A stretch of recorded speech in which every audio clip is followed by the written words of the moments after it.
Good flipping morning, ladies and gentlemen. It is a beautiful South Florida morning after an ugly, ugly football performance. Arguably the ugliest football performance ever seen by a known Super Bowl contender. I'll be back. Turner Yell makes the stop in the secondary for Denver. 1st and 10. The fake. Good block in there, and down it goes. Caught at the 30. This is the dynamic hill. He's in for 6. Tyreek Hill. Touchdown.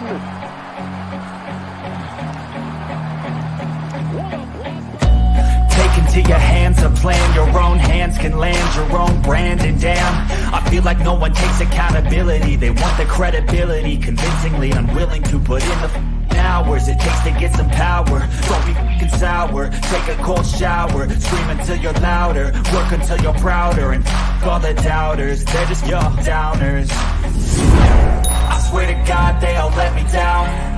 I always fought just to wear the crown. I'm off, it's these fucking clowns who were all taught they deserve an ounce.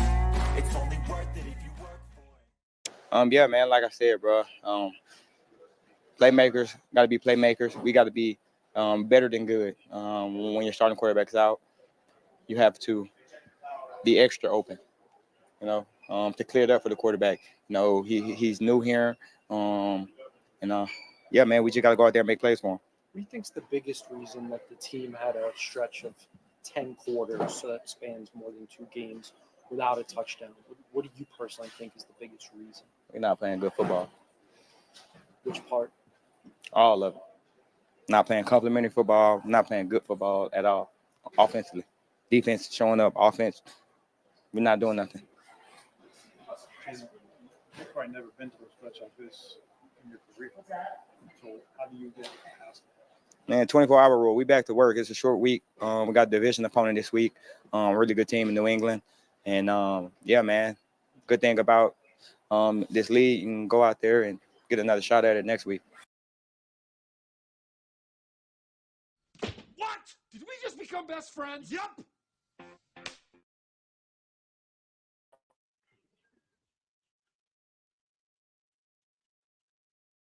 Once again, good morning, ladies, gentlemen, all stops between.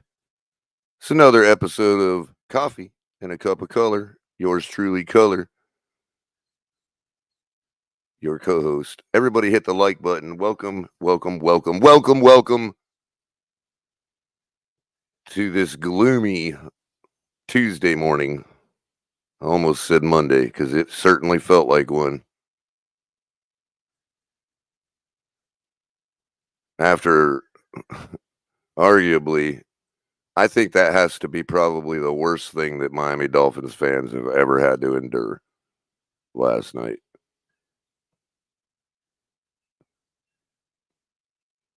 I don't really, I was up till 5 in the morning. I was so amped up, had so much energy. Trying to think about what I was going to say. I'm going to go over the game. I'm going to go over statistics, and that ought to be short. I want to listen to what McDaniel has to say. I did, and yeah. We got to go over that. I contemplated even doing a show today. Woke up about 10 minutes before it was supposed to start and had to push it a half hour. Here I am, 10:40, joining you finally, now that the fog is lifted out of my head from having been up till 5 in the morning. Some of the players have already spoken in the locker room for this Miami Dolphins football team that can't seem to score a touchdown more than 5 times in 22 quarters. 7 times in the last 6 games. 4 times this season.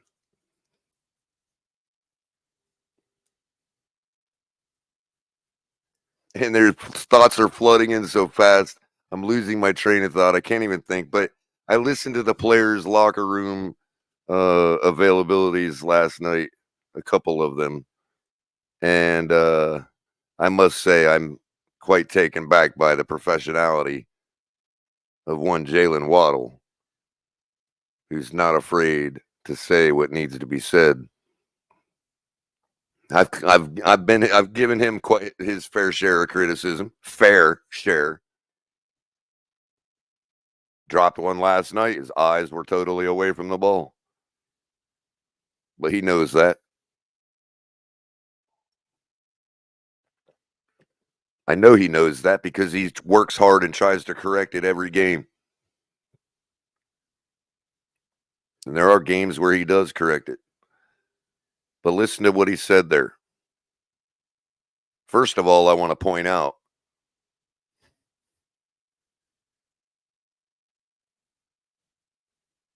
and I'll quote him. Defense, they showed up.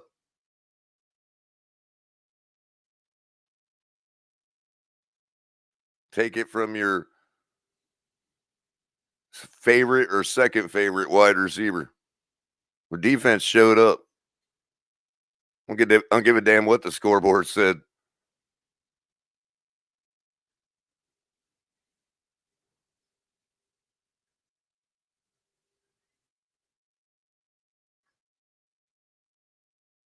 I mean, you can argue with him. He was on the field.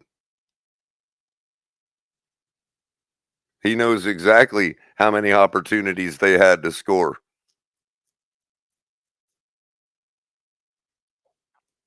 He also knows how many opportunities they've had to score in the last 24 quarters. By the way, I misspoke earlier. That's 5 touchdowns. Wait, I've got it on a note. I'll get to that in a minute. It's not good. Got Cap coming in about 20 minutes to give you his peace of mind. So I'm going to try to say what I got to say first. And then we'll go over the numbers. We'll talk about this debacle. We'll get into some Mike McDaniel video, and I'm going to drop the link because I'm pretty sure there's a whole bunch of people that have a lot to say. And I'm just going to let you all say it. I ain't going to argue with nobody today. I'll let you argue with yourselves, but I ain't going to argue with nobody today. I know exactly what I saw. I know exactly where my mind's at. And I'm still not sure that we're going to have the same head coach by the end of this day.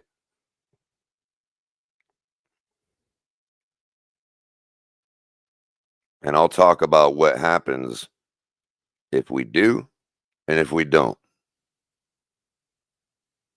If we don't, then I don't know how you guys can't, going forward, can't look at the things I tell you as, at least educated hypotheses. And if we do have the same coach, well, that changes a lot. Because, what does that even mean? I put a poll question up in chat. Everybody make sure you're hitting the like button before you hit the poll. You can do either. But honor rule around here says you got to hit the like button before you answer the poll question. Subscribe to the channel. Hit the notification bell. Excuse me. And tell all your friends. Go to TFTGnetwork.com. Bookmark it and make it your homepage so that you have a centralized location to get to all of our content here on YouTube, all the social media sites, and as well as the TFTG shop, which has all our merch. Aquavision, first one in chat. Jermaine following Aqua up. Yeah, I don't need to hear from anybody this morning, Jermaine, as to what I need to stop trying to do. Or anybody needs to stop trying to do. The fans are well rightly disgusted right now. Hopefully I'm not breaking up. I see a little network icon.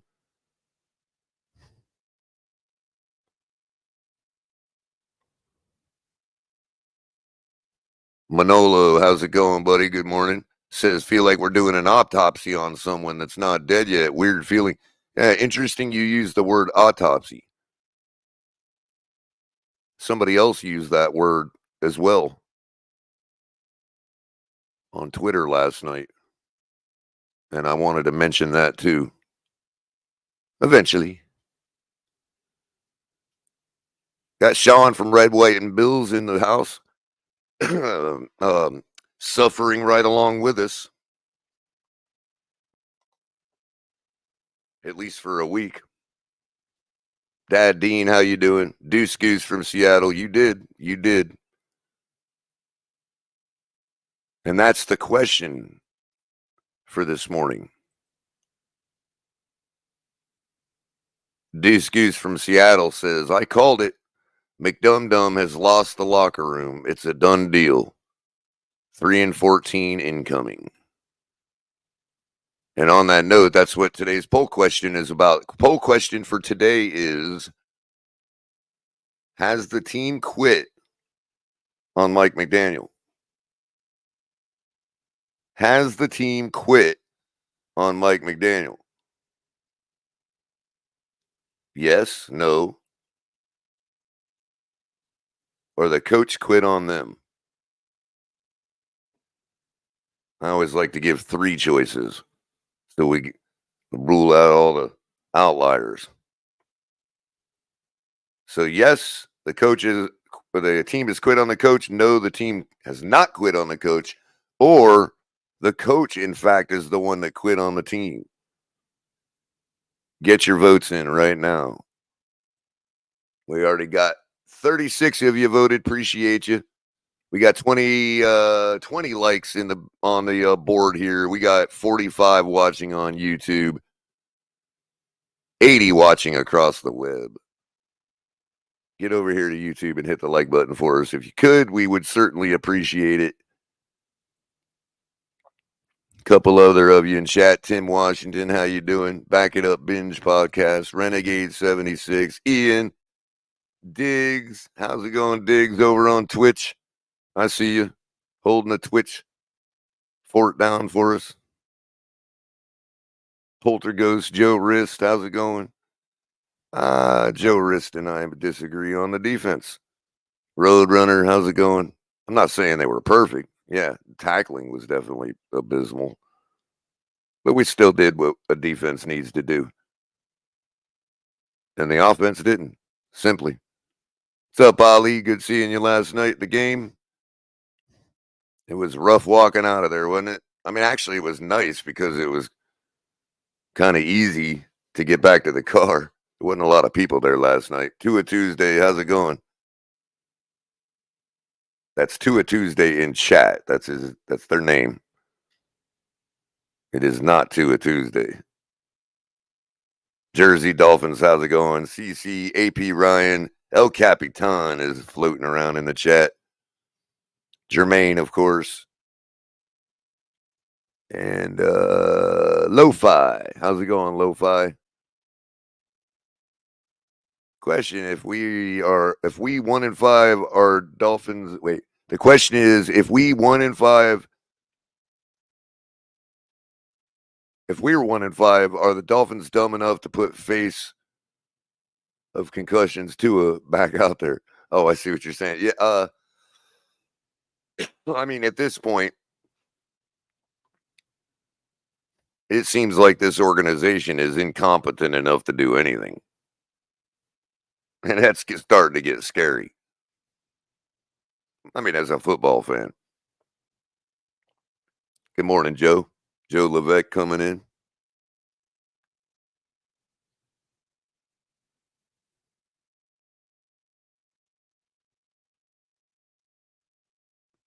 Oh, cool. I got somebody offering to be a simp from Twitch. That's pretty cool.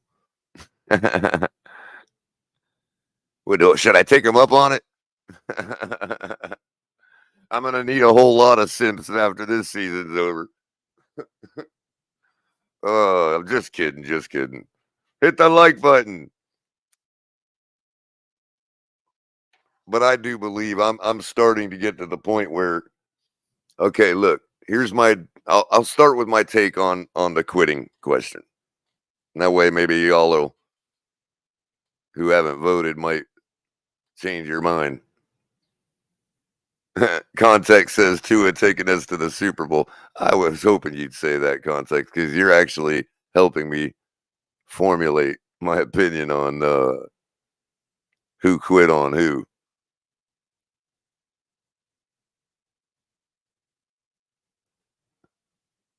I bet you are, Red, White, and Bills.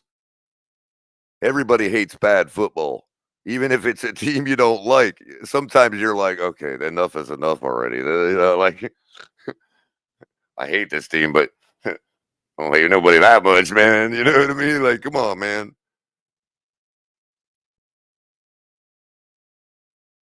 Now, we're not talking about some team that, oh, hey, we just, oh, I just can't even believe what's going on right now. I can't, actually, I was ready for where we're at. I just wanted to be wrong so bad. I wanted to be wrong so bad.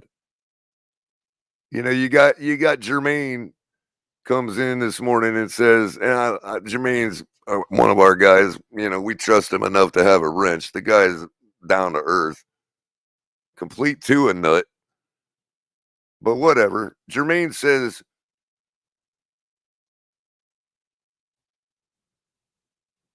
y'all need to stop trying to convince the fans every week that we're somehow going to win. The fans aren't stupid. We know McDaniel sucks as head coach. But bro, Jermaine, I wanted to be wrong so bad, bro. I'm not gonna sit up here and tell everybody how we're gonna lose, man. It's just not in my nature. I mean, what goes on in the back of my head about what I believe really is gonna happen. I mean, I present it to you all, but at the same time, there's only so much time in a day, and I'm not going to sit here on game day and game week and tell everybody how we're going to lose. I wanted to be wrong. It's like this for the last 4 years. I've wanted to be wrong about Tua.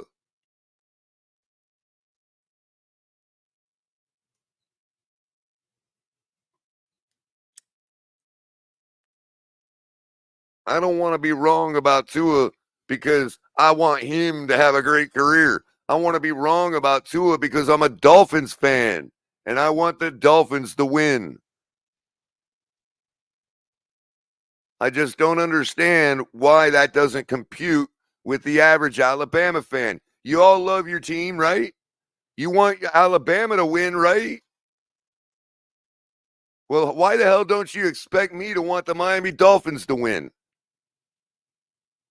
I don't care who's playing quarterback.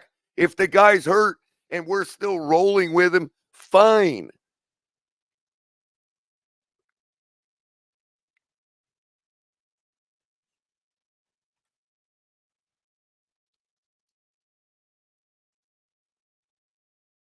So we're still at the same point.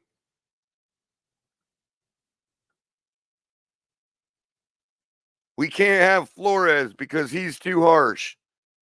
We can't have McDaniel because he's a complete idiot. Who's next? There's nobody out there. And this is specifically to the Tua sycophants who are calling for McDaniel's job, because there's plenty of people calling for McDaniel's job and Tua's job. So I'm not talking to those people right now. I'm talking to the people that are Tua sycophants, the ones that come from Alabama, the ones that are going to leave this fan base when Tua leaves. You're the people I'm talking to.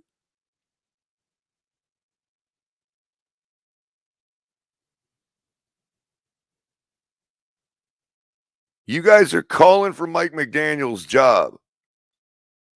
And I'm asking you, oh, I'm not, again, Lo-Fi, I'm not asking people, with all due respect, love you, this question ain't for you.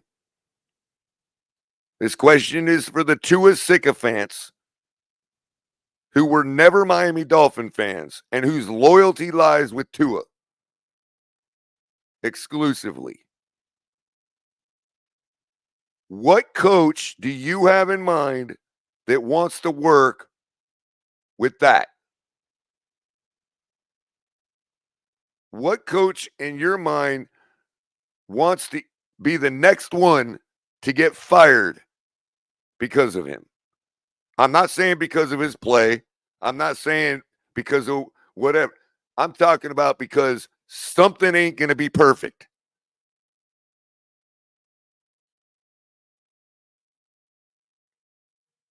We can't go get another QB because why? Why? What, salary cap now? Really?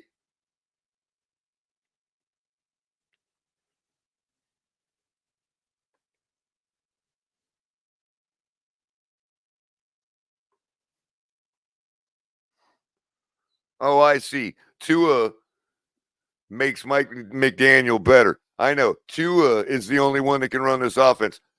We saw how it was last night and the last week without Tua. Right. Our offensive line is exposed, right? Yeah. So you're telling me that after all that,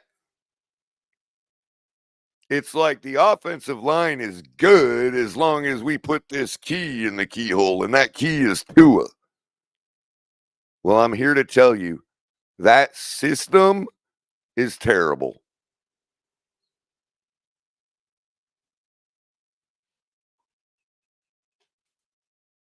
I said it all last week, and I'm going to say it again right now because the numbers have changed a little bit. That system has produced 7 touchdowns in the last 6 games.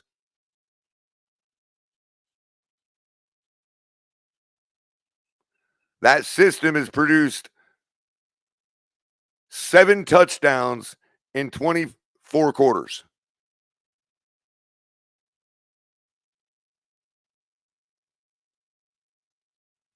Five touchdowns in 22 quarters.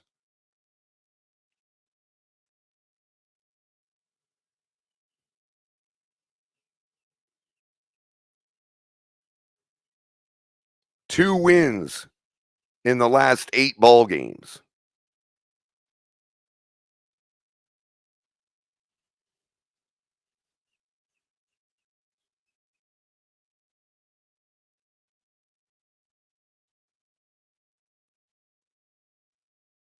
Now, to his credit, I guess, Tua is responsible for all of those touchdowns, except the ones that were handoffs and the one that Tyler Huntley scored last night.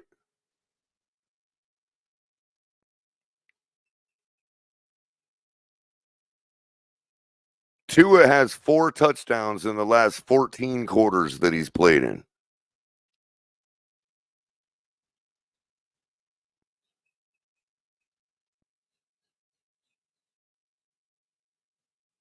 Six out of the last 16.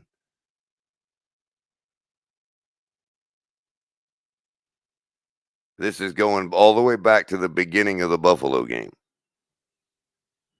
last year. 6 touchdowns in the last 16 quarters. That's what this system that Tua makes go produces. So I don't care if Tua's bad. I don't care if Tua's great.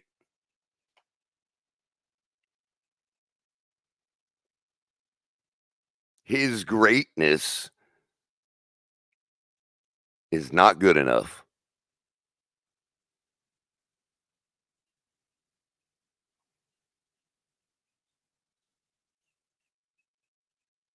And the fact of it is,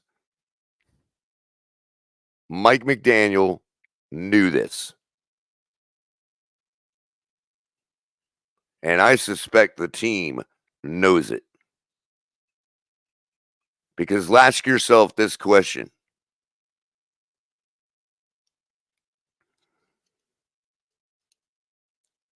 If Tua and ears are so sure that Tua is going to come back and take us to the promised land and save this season, and we just need to, I don't know, because they're calling for McDaniel's job, we just need to ride this out. Hopefully we don't lose all our ball games for Tua to come back here at 1-5 to help us go 12-5. I might get a couple losses. We could still pull out a 10-7 season when Tua comes back.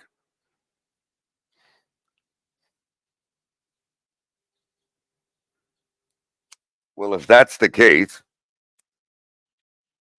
and the team believes in Tua that much and themselves that much,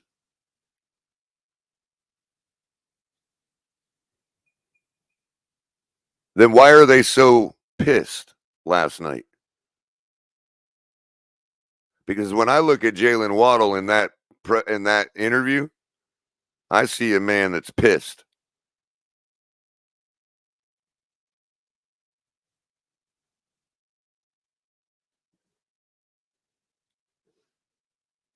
Why would they be pissed?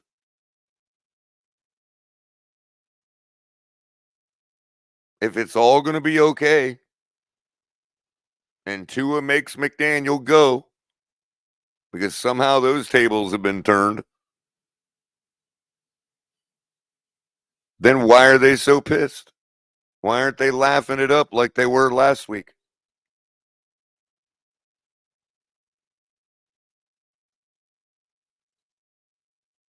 Because trust me, they weren't laughing it up last night.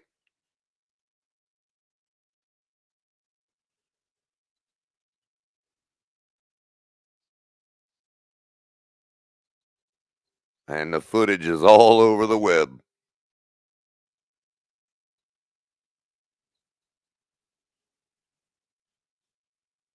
Because by them quitting on the coach or vice versa,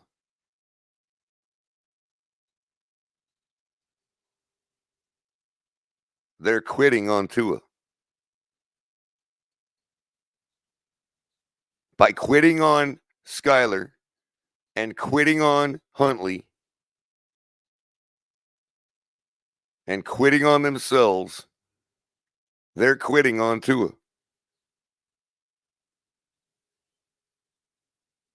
Because if you think that system I just described yielding those results is going to take us to the promised land with Tua,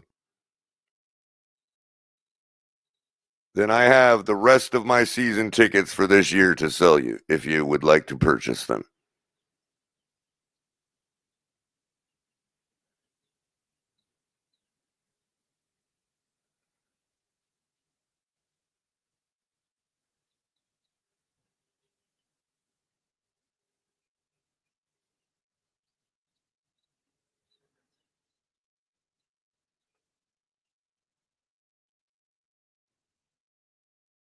Mike McDaniel has nothing left for this. It's just like he said in his press conference last night. It's back to the drawing board. The drawing board?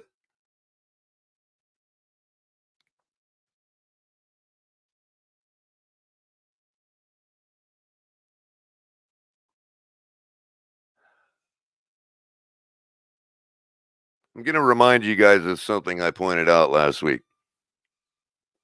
And this is why I went through all of his press conferences with you all. We all went through it together. Partly for comedic value. Partly to illustrate my point. The man told a reporter last week that we planned for the 1% contingency that our kicker gets injured. case you didn't notice, by the way, 56-yard field goal by Jason Sanders last night that hit the back of the net. When the commentator, because I went back and watched the broadcast last night trying to get to sleep. Yeah, that was smart. I think it was Riddick that, or whoever was commentating, that said that it would have been good from 65 yards easily. I could see it from the other end of the field that it hit the net. That's how good it was at 56.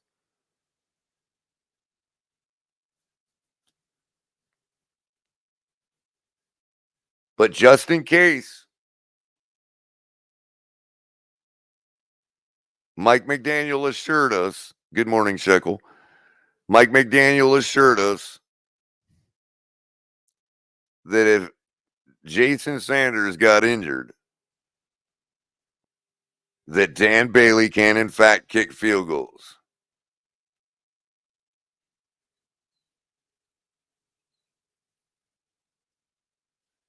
Even though he pointed out to the reporter that that's a 1% chance of happening. Now I'll ask the question again. This will be the 5th time I've asked it. What percentage do you think, in your mind, and be conservative, what do you think the probabilities were that Tua would get injured again?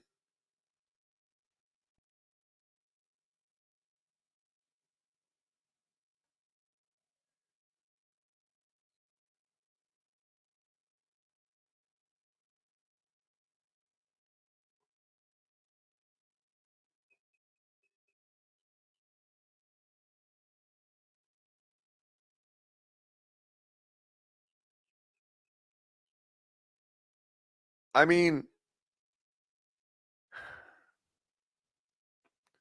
let me look it up just to make sure I've never spoken out of turn to y'all, so you know that I actually do not throw around words that I don't know the meaning of.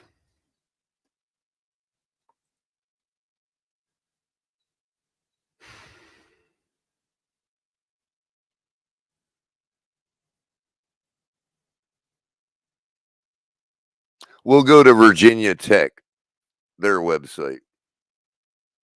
That's a pretty smart school. Hanlon's razor. You ever heard of that term?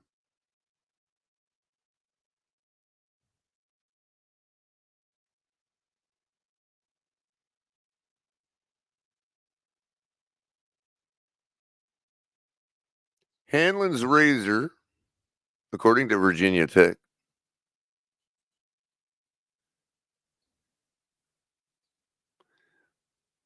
is an old adage that says, never attribute to malice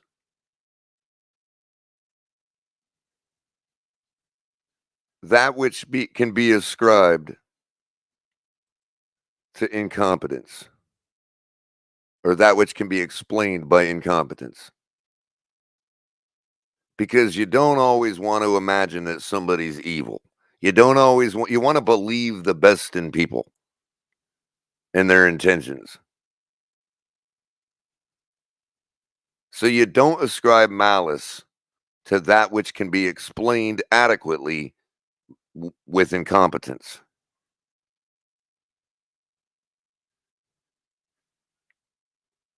We've played around with the speculation about optics and politics and all this other stuff inside the building with the quarterback and Tua and the whole two-and-ear dynamic and all that stuff that's been going on for 4 years. I'm absolutely sick of.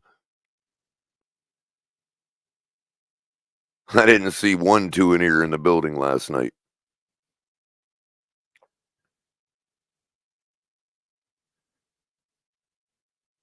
Not one. Plenty of Tua fans. Plenty of people wearing Tua shirts and jerseys and all that. But I can tell you, I did not see one single two-and-ear last night because the two-and-ears didn't bother to show up.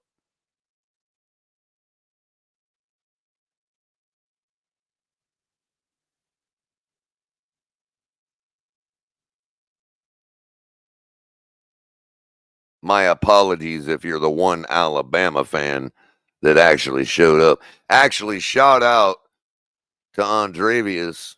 You all know him. Love him or hate him, you all know him. Goes by, fashions himself as the 2-and-ear fan club president. Some of it's tongue-in-cheek, but, you know, he's a big Tua fan. The joke is he's not a 2-and-ear. He's not a sycophant.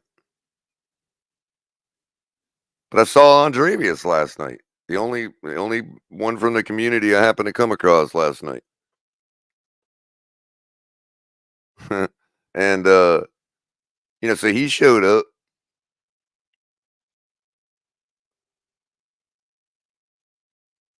I didn't see all these people that tell me I'm dumb. I didn't see all these people that tell me I'm a hater. I didn't see all these people that say, "Oh, Culler hates Tua and has all these hidden agendas," and I didn't see none of those people. Never have. What I saw was a 3/4 full stadium full of Dolphin fans. That's right. As the fan base goes, Tennessee's fans didn't show up. There were a few there. You too, Scummy. I have no idea what you looked like, but it did look sort of like the guy in your avatar.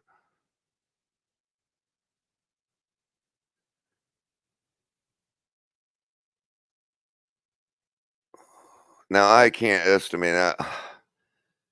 Look, it started off really quiet. Like, there was nobody there for warm-ups in the stadium, hardly.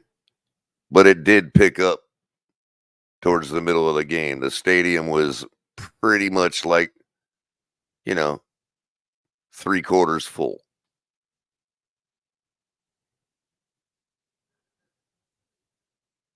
People just kind of took their time showing up last night because it was Monday. But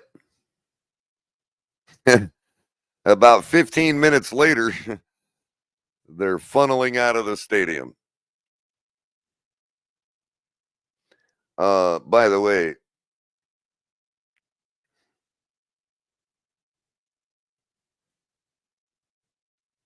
I've been a fan since I was roughly 7, 8 years old. Been to the stadium a countless number of times. Been to the stadium countless number of times recently. Went to 4 games during the tank year. Full knowing that we didn't intend to win.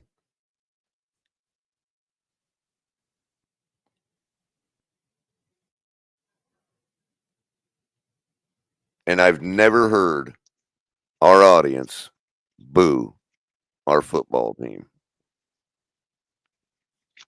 Not in my entire life. I suffered through a 1-15 season, and I never once heard boos come out of that TV screen.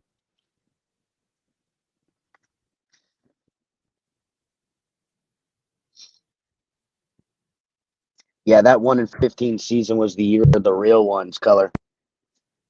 Yep. So I made a tweet last night, Cap, to help you get cooking, right? Because I got a lot to get into before we start the melee. But I do want you to get your energy out. You know what I mean? So, but real quick, I tweeted last night the thought that I'm about to make. So it's just going to help me remember what it is. I tweeted, as a pattern recognition machine, which we all are, I cannot rule out the possibility the Dolphins have an interim head coach by the end of Tuesday. Probably won't happen, but do not underestimate the effect booing the team has on Stephen Ross.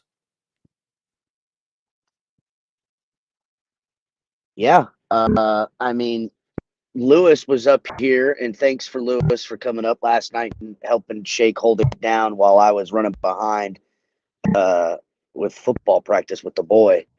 But he straight up said when he saw that tweet, he thought it was some of the dumbest shit he's ever seen. Then he said, Culler might be the smartest man walking the earth. I quote.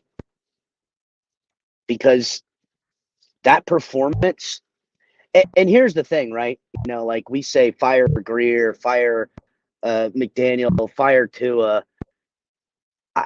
Chris Greer, if y'all ain't learned by now, he is the snake of snakes. And when you saw him or seen him, it's not saw, when you seen him in the owner's box, sitting in the corner, shifty-eyed, he can feel the walls closing in on him. And I promise you this, he will be serving up Mike McDaniel if it means saving his own skin. That is who and what this man is. He's got Was Ross at the zero. game last night? I didn't see him. I did didn't not either. see him. I did not see him. I didn't see the him on helicopter TV. come in either. I didn't see the Learjet. I didn't see the helicopter. I didn't see the motor train. Yeah, I didn't see the Blazer racing by with the motorcycle cops that almost hit me like they did Thursday night. Yep. Yeah, so look, man, Yeah, that roach would survive a nuclear blast. That's right, Milano. That's who he is. He would at the end of the world, there'll be cockroaches and Chris Greer. Well, I know that's the talk that everybody's going to default to once we open the panel, Cap. You know what I mean? As far as this whole Mike McDaniel, because that's really, I mean, look, Damn, Red, the White, title of the Bills. show. He's right. The title of the show. He went to his other Holmes game. Right. Well, he went for to those the Lions game. Right, exactly. For those just listening that have just joined us that didn't pay attention to the title or understand what I meant, the title of today's show is Play the Raven Nevermore, which obviously is Tyler Huntley. Dolphins lose and McD lost. Now, I mean lost there as a double meaning. He lost the game, he lost the team, and he's just simply lost.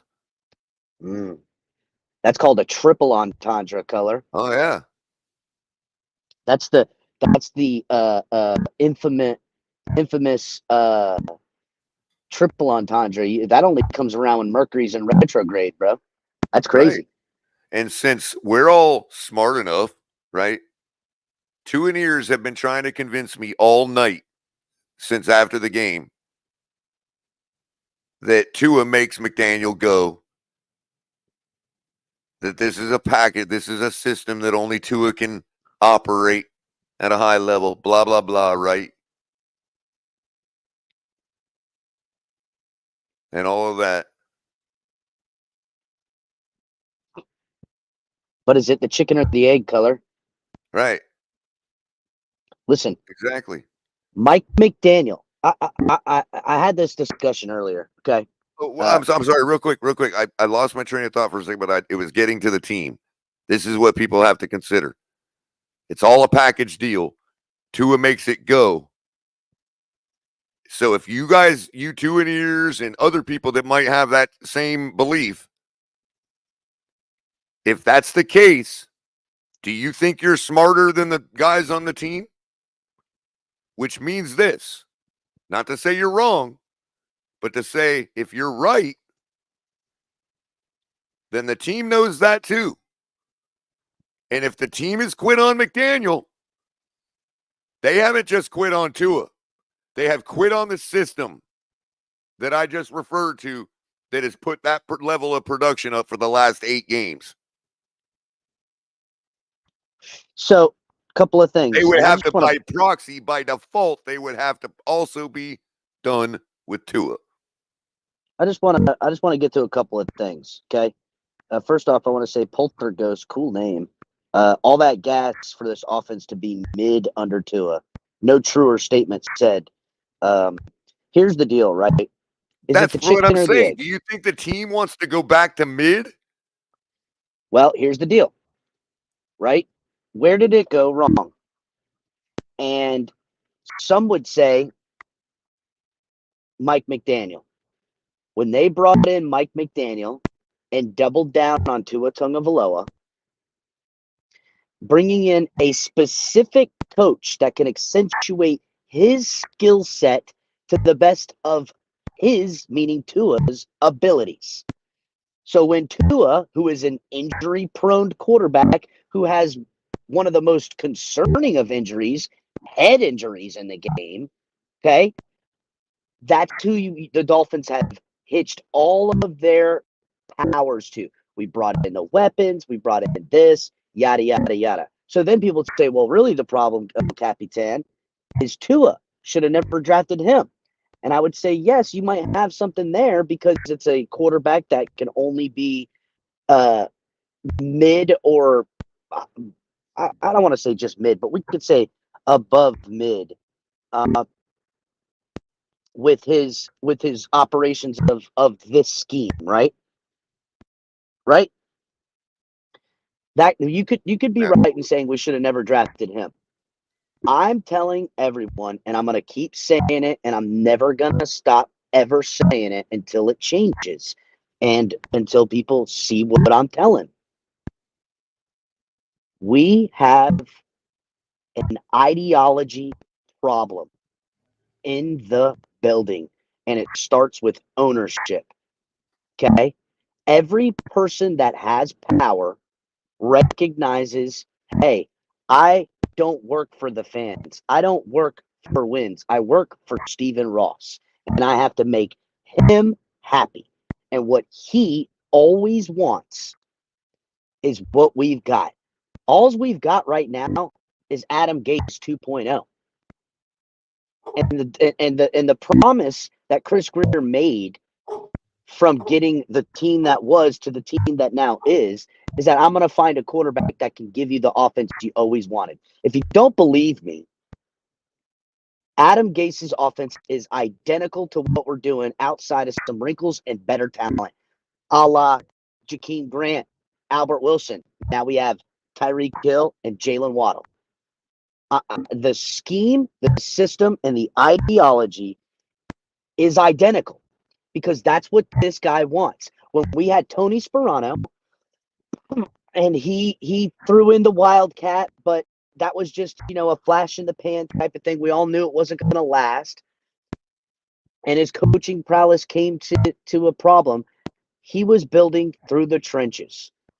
But we got rid of him, had an interim head coach, and pivoted to wanting the West Coast offense. Joe Philbin came in. Say what you will, the guy was unrelatable, unlikable, and a fucking weirdo, right? But his ideology was to, hey, we're going to build in the trenches, we're going to be professionals, and in time, we're going to have this West Coast system, which is a run first, play action, roll out, pass system. Didn't like that. They had to pivot. They then sprinkle some fucking special juices all over it, and you get Adam Gase, who is the West Coast 2.0, where really the whole ideology of this offense that we're running and have been running for the better part of 20 years, or trying to build for better part of 20 years, is we want defenses to go into zone and we're going to throw into windows. The problem with this is that if you are behind at any given moment of the game, if you don't take the lead off rip, you're done, because you have no counterpunch of being a pro-style football team. All you have is systems and schemes And bullshit. This team, we were kind of getting at it with Flores. You could see he was trying to get that out of his offense to be more of a 12-man personnel. We're lining up in a formation that says run. We're gonna run, and we're gonna make you stop us, and we're gonna take the 3 yards and then move down again. Our owner can't take that. He needs sparkle. He needs high flying. He needs 70 points against the shittiest team in the NFL. But when push comes to shove, it's all for naught. It's empty calories, people. It's empty calories. There's a reason why it's called a pro style system, because the pro teams use it, because that's what you have to eventually be able to do late in December against good football teams. When you have injuries, you have to be able to play the game as it truly is. 1v1 battle matchup. Do your job, get your job done, and if everyone does their job, the results will be positive. They might not be spectacular, but they'll be positive. Because here's what we this offseason in these last few years, since the big bag boogeyman who can't talk to people and hurt people's feelings, Brian Flores, had to leave, right? Everyone now is in a good headspace. Oh, we feel good. We're chumpy. We've got, I feel like it's a great working environment. I have my safe bubbles, and I get my required nap time. They're a bunch of fucking adult babies, is what you've done, and that's why we're a soft football team, because that shit ain't gonna matter to nothing. Because if you're not winning, you're not having fun. And this team right now, with all the fucking cheer and fucking dumbass shit, off the field shit that don't mean nothing about what they've prioritized as importance, has amounted to the Dolphins being the worst offense in the NFL in 2024 through the first quarter of the season. We are averaging 11.25 points a fucking game right now. What's up, Bali? Not much. I mean, what can you argue with there? I mean, you can't really argue with it. I mean, to be honest, I mean, to in layman's terms, Ross wants entertainment, and high flying offense, like you mentioned, is entertainment. Whereas what we did with under Bill Parcells with Fangio, not with Fangio, with what's his name? You mentioned him earlier. When we had the Wildcat. Sperano. When we had Bill Parcells and Sperano, really, as part of our front office and everything, it was boring, but it started getting the job done. In the first season, they made the playoffs, to give you an example, right? Even under Flores, you could see where the progression was coming. It was boring, but we were progressing. We never, allowed what we saw last night to happen. And even the offense at times looked, entertaining. What we've done is we've turned our team into a team that is for hipsters, right? Yep. Like you mentioned, we're a fucking hippie franchise, bro. I would not be surprised if I walked into the locker room and there's espresso machines and and all that stuff, and they probably have yoga directors and all this other stuff. You know what they've got? You know what they've probably got?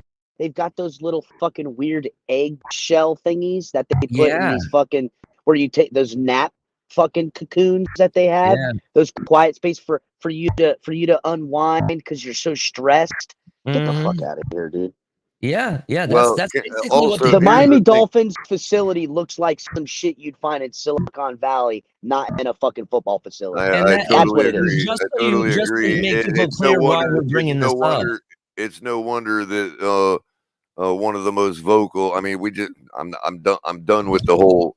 I'm done with the whole facility is gorgeous type. Thank you. That's right. Look, where I was about to go, Culler. It does not matter. We have the best facility. Here's the thing. Here's the thing. The bottom line is, McDaniel has something to prove to Ross last week, or since Tua has been injured. Okay, we sit here and look at our quarterback sitting on the bench perfectly healthy, okay, says he wants to play, and we can't figure out why they put him on IR. I know. Listen, I know now why they Let put him me on finish IR. real quick. Color, I know why though. Well, I mean, maybe you I know do, why. but I'm saying, let me I finish. do. All right. So we put him on IR, okay, for when we don't have to.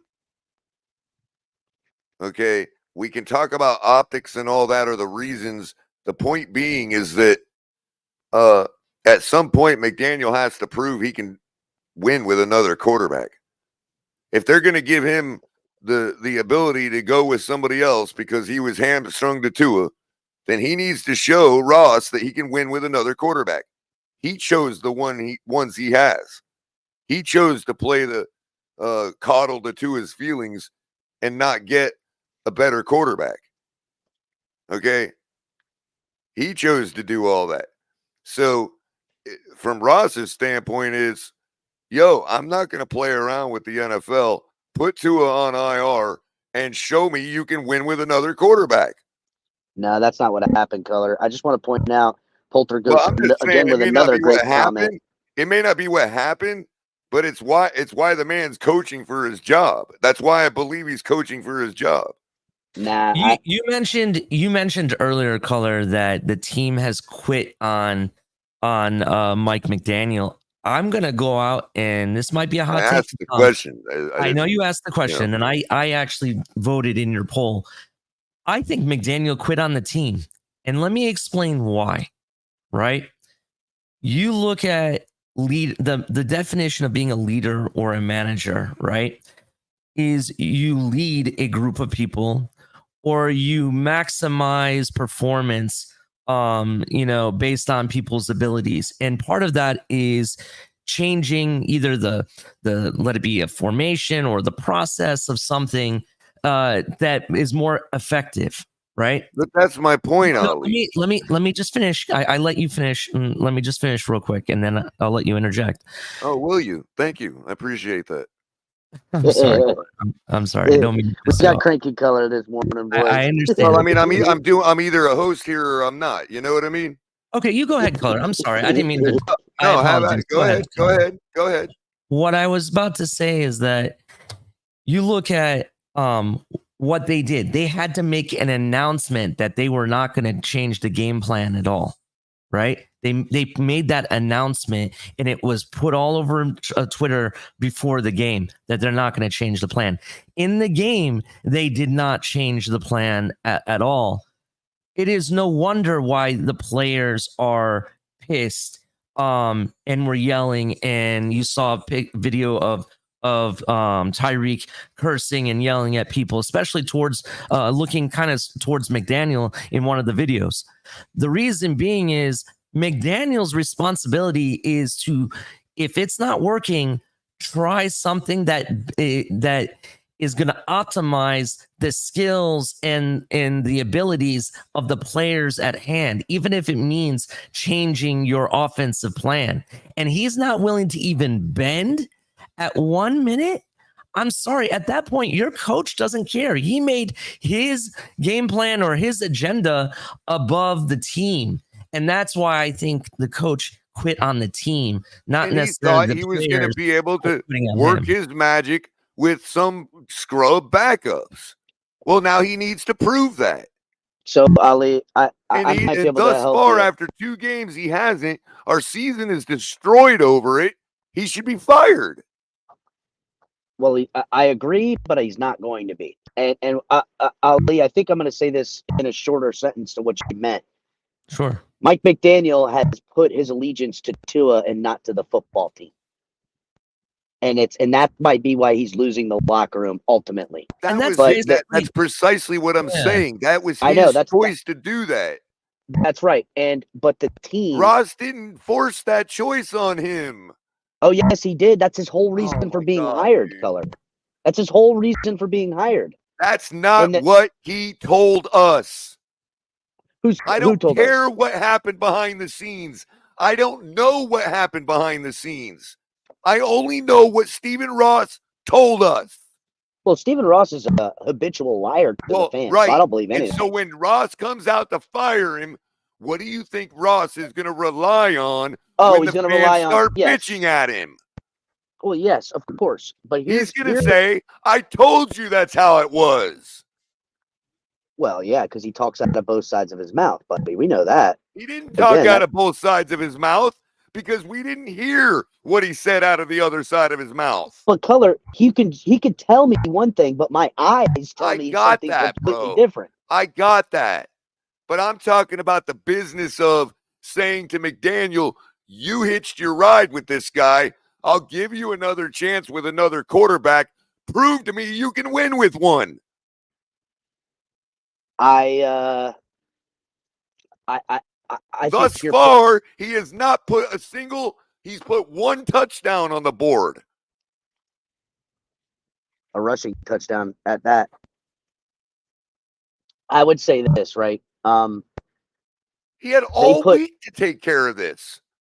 Well, he's not, Culler. He could have changed the game plan for Skyler, and then if Skyler got hurt, kept that same game plan for Huntley because they're closer in similarities of play. And he had all off season. But he's not. To take he's care not of going that. to do that. Instead, last week he stood at the podium and told us that he believed Skyler could execute this entire playbook. He's wrong. That's a fucking fact. He may be wrong. That's precisely what I'm saying. Again, I know what you're saying, and I'm agreeing with you. To me, so there's no recourse for that. No, there's going to be zero recourse, Culler. Zero. There's no recourse. I disagree. That's where we will disagree. I disagree to a certain percentage, and that percentage has gotten lower, or I should say higher this morning. I know he's not going to be fired. I'm simply saying, don't be surprised. Well, I'm not going to be surprised if ultimately Mike McDaniel loses his job. But again, Mike McDaniel was brought in here for Tua with a system that fits Tua and making it fit. I don't think he can make another system for anyone else. Right. That's where Mike McDaniel's limitations is. Again, I think it's not a matter of McDaniel quitting on the team. He's just simply incompetent. Yeah, he's not capable of scheming anything else other than what he's scheming. I agree with that. In which case, might be the reason why he keeps the job. He may have quit on the gig. You know what I mean? So the reason why this, you know what I mean? The reason why Tua is on IR is because, and I'm going to break the news here. Well, we don't have to hit the breaking news moniker, but this is the reality ultimately. I don't know if anyone's seen Tua on the sidelines. Oh, we couldn't get enough of him on the side. I watched the broadcast in replay last night. Trust me. If you look at Tua on the sidelines versus Tua week 1 at the press conference, he is noticeably heavier, noticeably thicker. And they probably went to him and said, the losing the weight thing, the trying to be more mobile thing, bad call by us. Good job on you. Yeah. Wow. Not good. They gave him now 5 weeks because the bye week and where it's done with the IR to gain the weight back. And that's what Tua is doing in a healthy the team has 5 quit weeks. on that idea.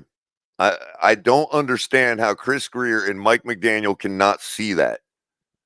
The team is done with that bullshit. Well, yeah, maybe the team is, but the management, the coach, and everything else is not. And they're going to ride this until the wheels fall off, and ultimately, I mean, are we really gonna? We're now resting our hope on weight in the fact that Tua has been eating cheeseburgers. That's right, Culler. That's exactly how fucking dumb it all is. Hashtag bring chubby Tua back. Now, Ali, something you had mentioned in what you were saying reminded me of It was Tyreek Hit the yelling like on the button, everybody. sideline. You brought it up. Did you Mhm. figure out? Have you been able to figure out what he said? Oh, I haven't. I just saw it like prior to watching your show. I didn't really like look into it too much. But I well, will say, go There's ahead. Cole. already a thread about Okay. it, right? Okay. Where is it? I replied on it because I added to it a little bit. The first part of what he said, they've been able to pretty much decipher. The last part of what he said, everybody had a problem with, but I had an idea, so I posted on it my idea. But where is the original one? Right here. Oh, not that one. Damn, where's my reply? Oh, here it is. So the post calls for people. Oh, it's Omar. Someone on the internet should be a professional lip reader. Man, they would make a lot of money, right? So the thread is about people guessing what he said, and a couple people said the same thing. It says, "I'm sick of this shit. Play in, play out." And then he says it gets tougher when the camera pulls away. Somebody else says the same thing. Now, I looked at it a couple times to try to figure out, because I agree that that's what he said, the first part. But I tried to figure out what the rest of what he said. I've got two working ideas. One is stop running the damn effing ball, or stop running every effing single play. In which case, Pete was right all along by saying Tyreek Hill runs this team. Because it almost looks like he's saying, like right here, I'll follow it along. I'll try to voice him while he's saying it.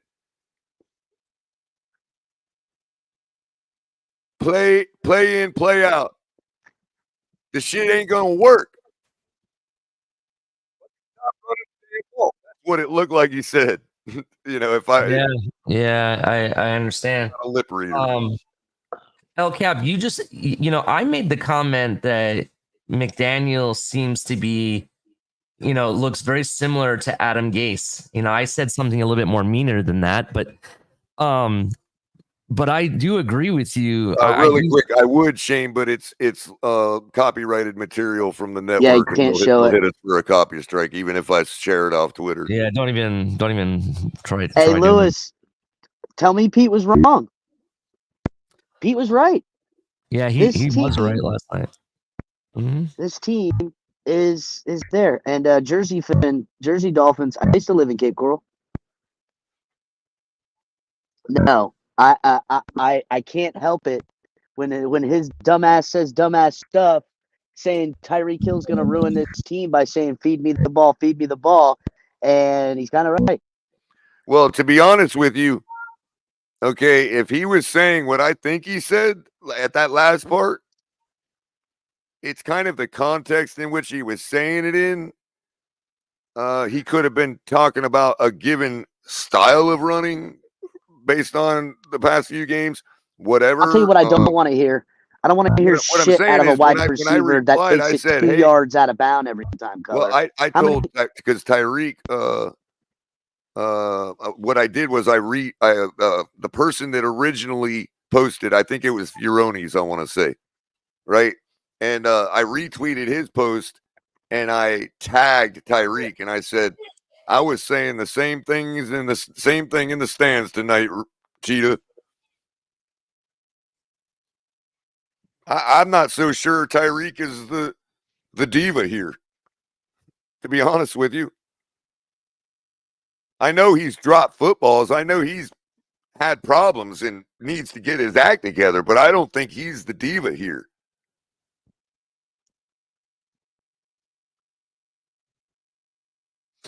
Could it be that, I understand that you were talking about. I think he genuinely don't believe in what McDaniel's doing. Do you think that Tyreek possibly was talking about the plays constantly going horizontal rather than vertical? Well, right Tyreek understands the West Coast system, so he understands the need, what it's trying to do. But yeah, I would say, Ali, at some point you got to go vertical. And I'm not talking about deep all the time. I'm talking about, look what happened in the last drive when we finally scored. They were just like straight pro style blocking. Hey, drop back, find something. Use your legs if you can't. And we ended up driving down and scoring. Yeah, it was by then it was their scrubs on defense, but you get my point. McDaniel threw his playbook out on that last drive. I watched the game in replay last night, and I'm like, wait a minute here. We're moving the ball. What are we doing? Oh, look, standard shit. Yeah. And Sir we were Alfred running Ernest 5-yard Ramsey slants taking across shots. the middle. We were running stuff across the middle, 5-10 yards here and there. And I'm like, we could have done this the whole game. So TD83 says Tyreek Hill's get me the ball in that moment was correct. He had opportunities downfield and we couldn't hit him. I would say this. Whose fault is it when the ball is downfield, catchable or not?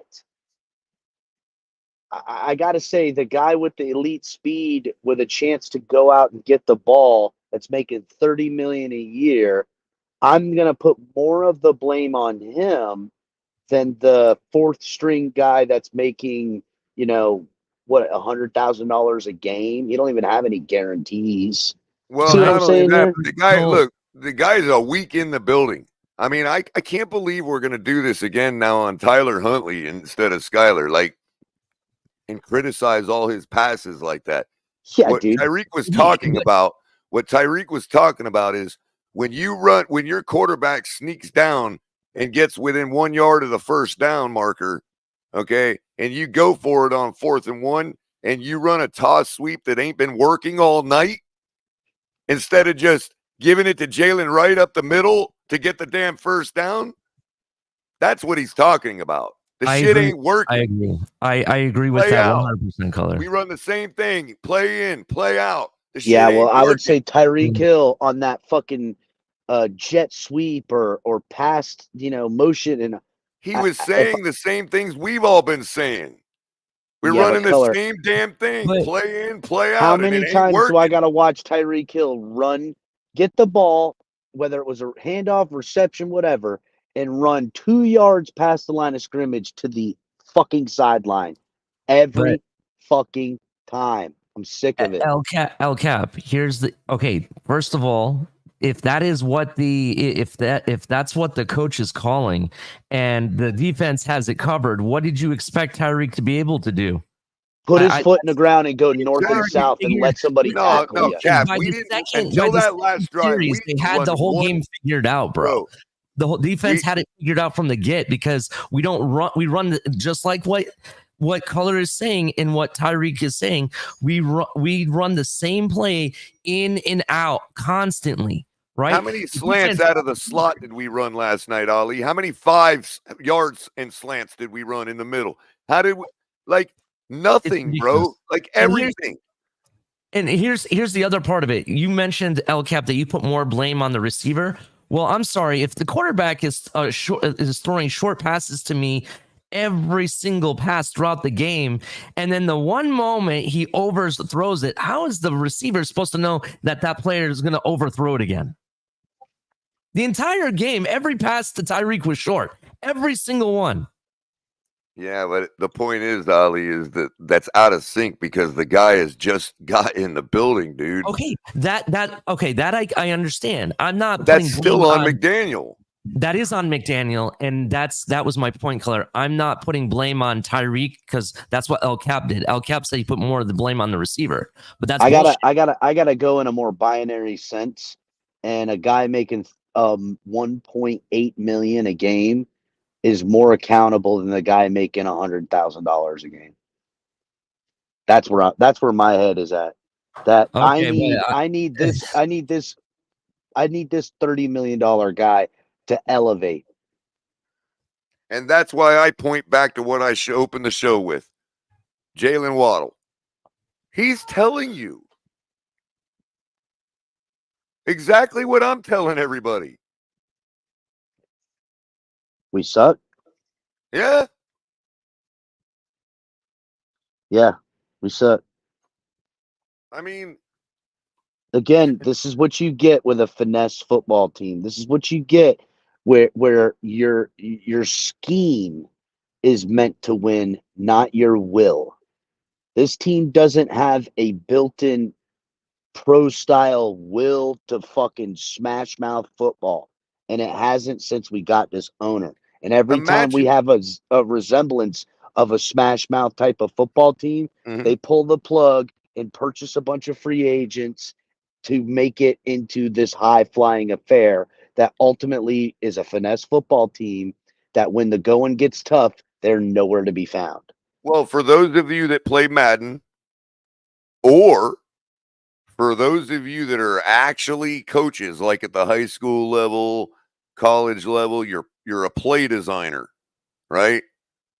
Slash play caller. For any of you, those of you out there, imagine this. Imagine you knew that every single player on your team had God mode, right? If you're at play Madden, then you know that is a 99 rating. Every player on your team, right? And if you're a real football coach that's drawing up plays, picture everybody is naturally gifted, like, Bo Jackson, like they're all in God mode. Okay. Now design your plays, right? You're going to be able to design all kinds of stuff that nobody could because your whole team is a 99 rating. And I feel like that's what McDaniel has drawn up for himself over the last 3 or 4 years is an entire playbook of stuff that literally no human can run. And so what happens is he ends up having to fall back on the 4 or 5 plays that humans can run. But he's still hammering him like, no, somebody will run this. I'll find a team that will. It's like, no, bro, you're drawing up impossible plays, likely. It would be like if you were able to draw plays up knowing that all of your players had God abilities. I mean, these players simply can't put it. Occurred to me when I heard them all talking about all the motion penalties and all that. And I'm like, yeah, that's right, McDaniel. You can't just scribble on your freaking play sheet and do whatever you want. There are rules.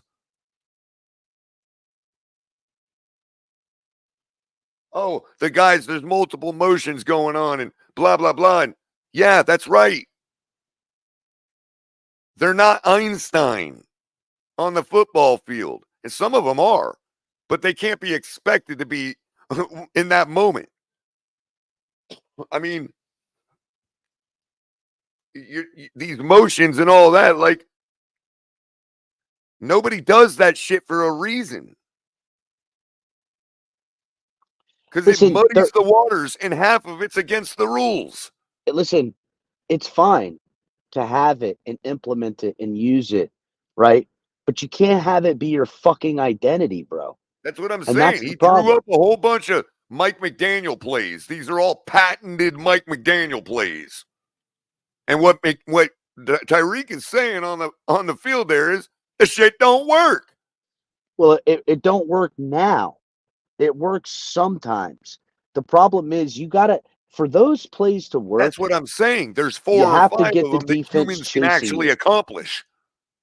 Well, even if we had all the personnel, 10 players deep to accomplish it all the time, the scheme is flawed because it requires the defense to chase you. And if they're not going to bite on your trickery, then that means they're going to stay home and stop the play. Right. The other thing is, well, this play will work. I've drawn this long arrow to this point of the field for Tyreek, and this play will work because I calculate Tyreek's foot speed to be blah, blah, blah, and it'll take him exactly this many seconds, tenths of a second to get there. Well, okay, but what if he's a little slow on that play? What if he's a little extra fast? You know what I mean? What if the DB jams him? Right. You know? Well, as far as the faster and slower, we saw what happens last night if he's a little faster or a little slower, or the ball is a little harder thrown, or a little Everything is underthrown. operating in absolutes, and football has Exactly. zero It's absolutes. impossible shit.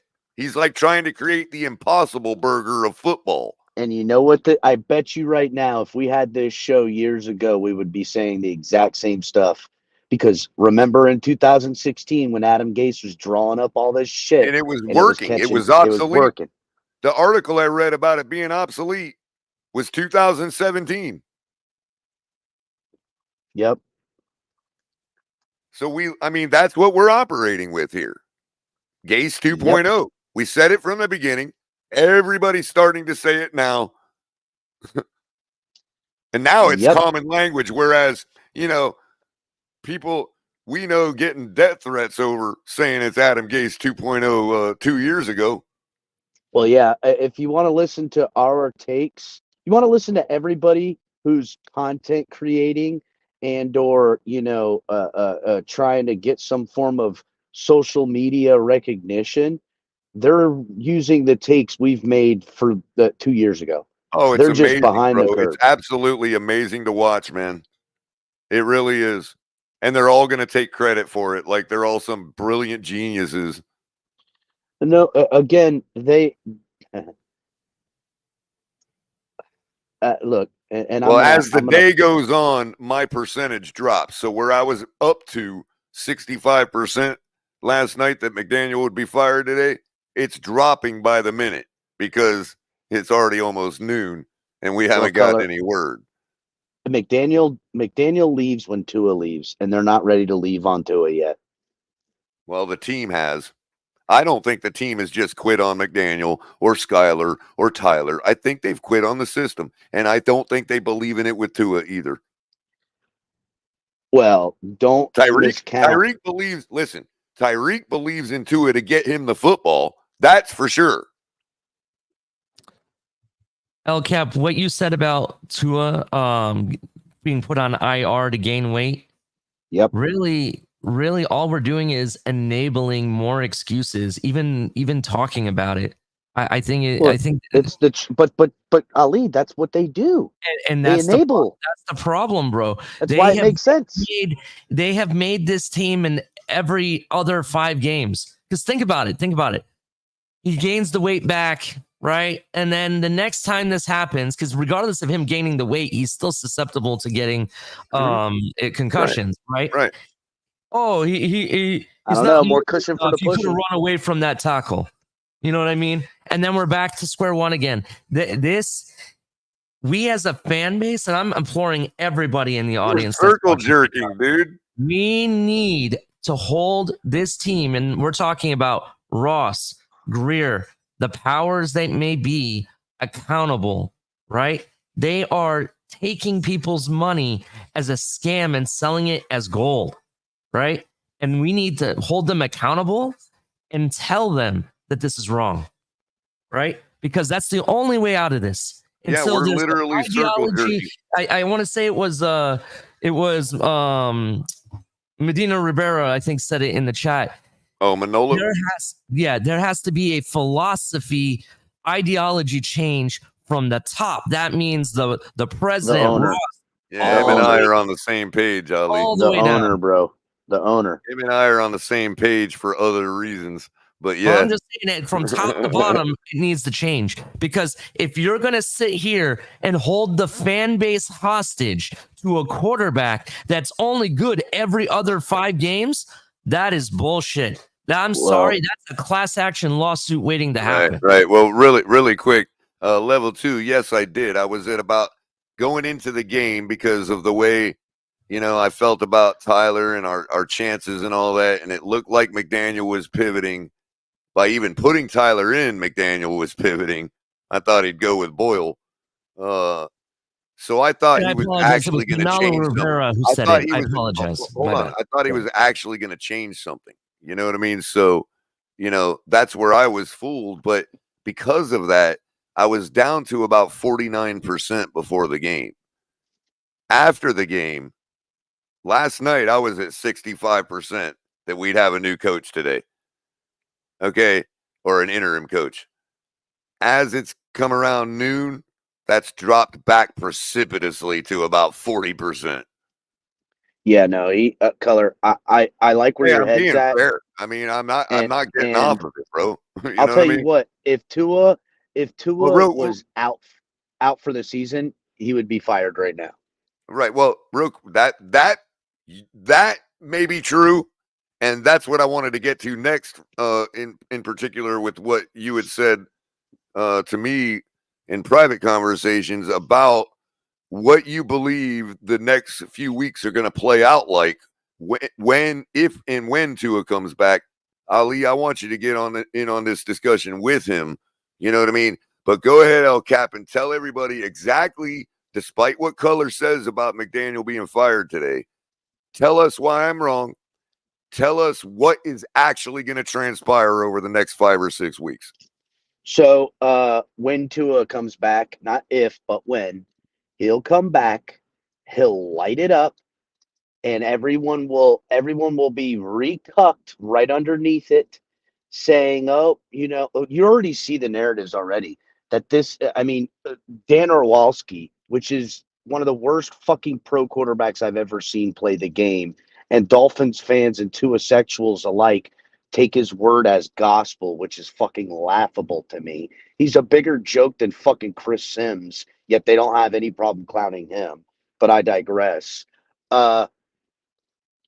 When Tua comes back, they've already started the narrative saying this is the most complex offense, and it takes a super secret special quarterback to operate it that Tua has the abilities to do. Quick which is interjection. I was about to puke last night as many times as they said it on the broadcast, LK. Yeah, they said it a million times because Tua is, We just can't believe how inept this offense is without Tua. Exactly. All night long. And the narrative has already begun for the great coming home party to Chubby Tua 2.0.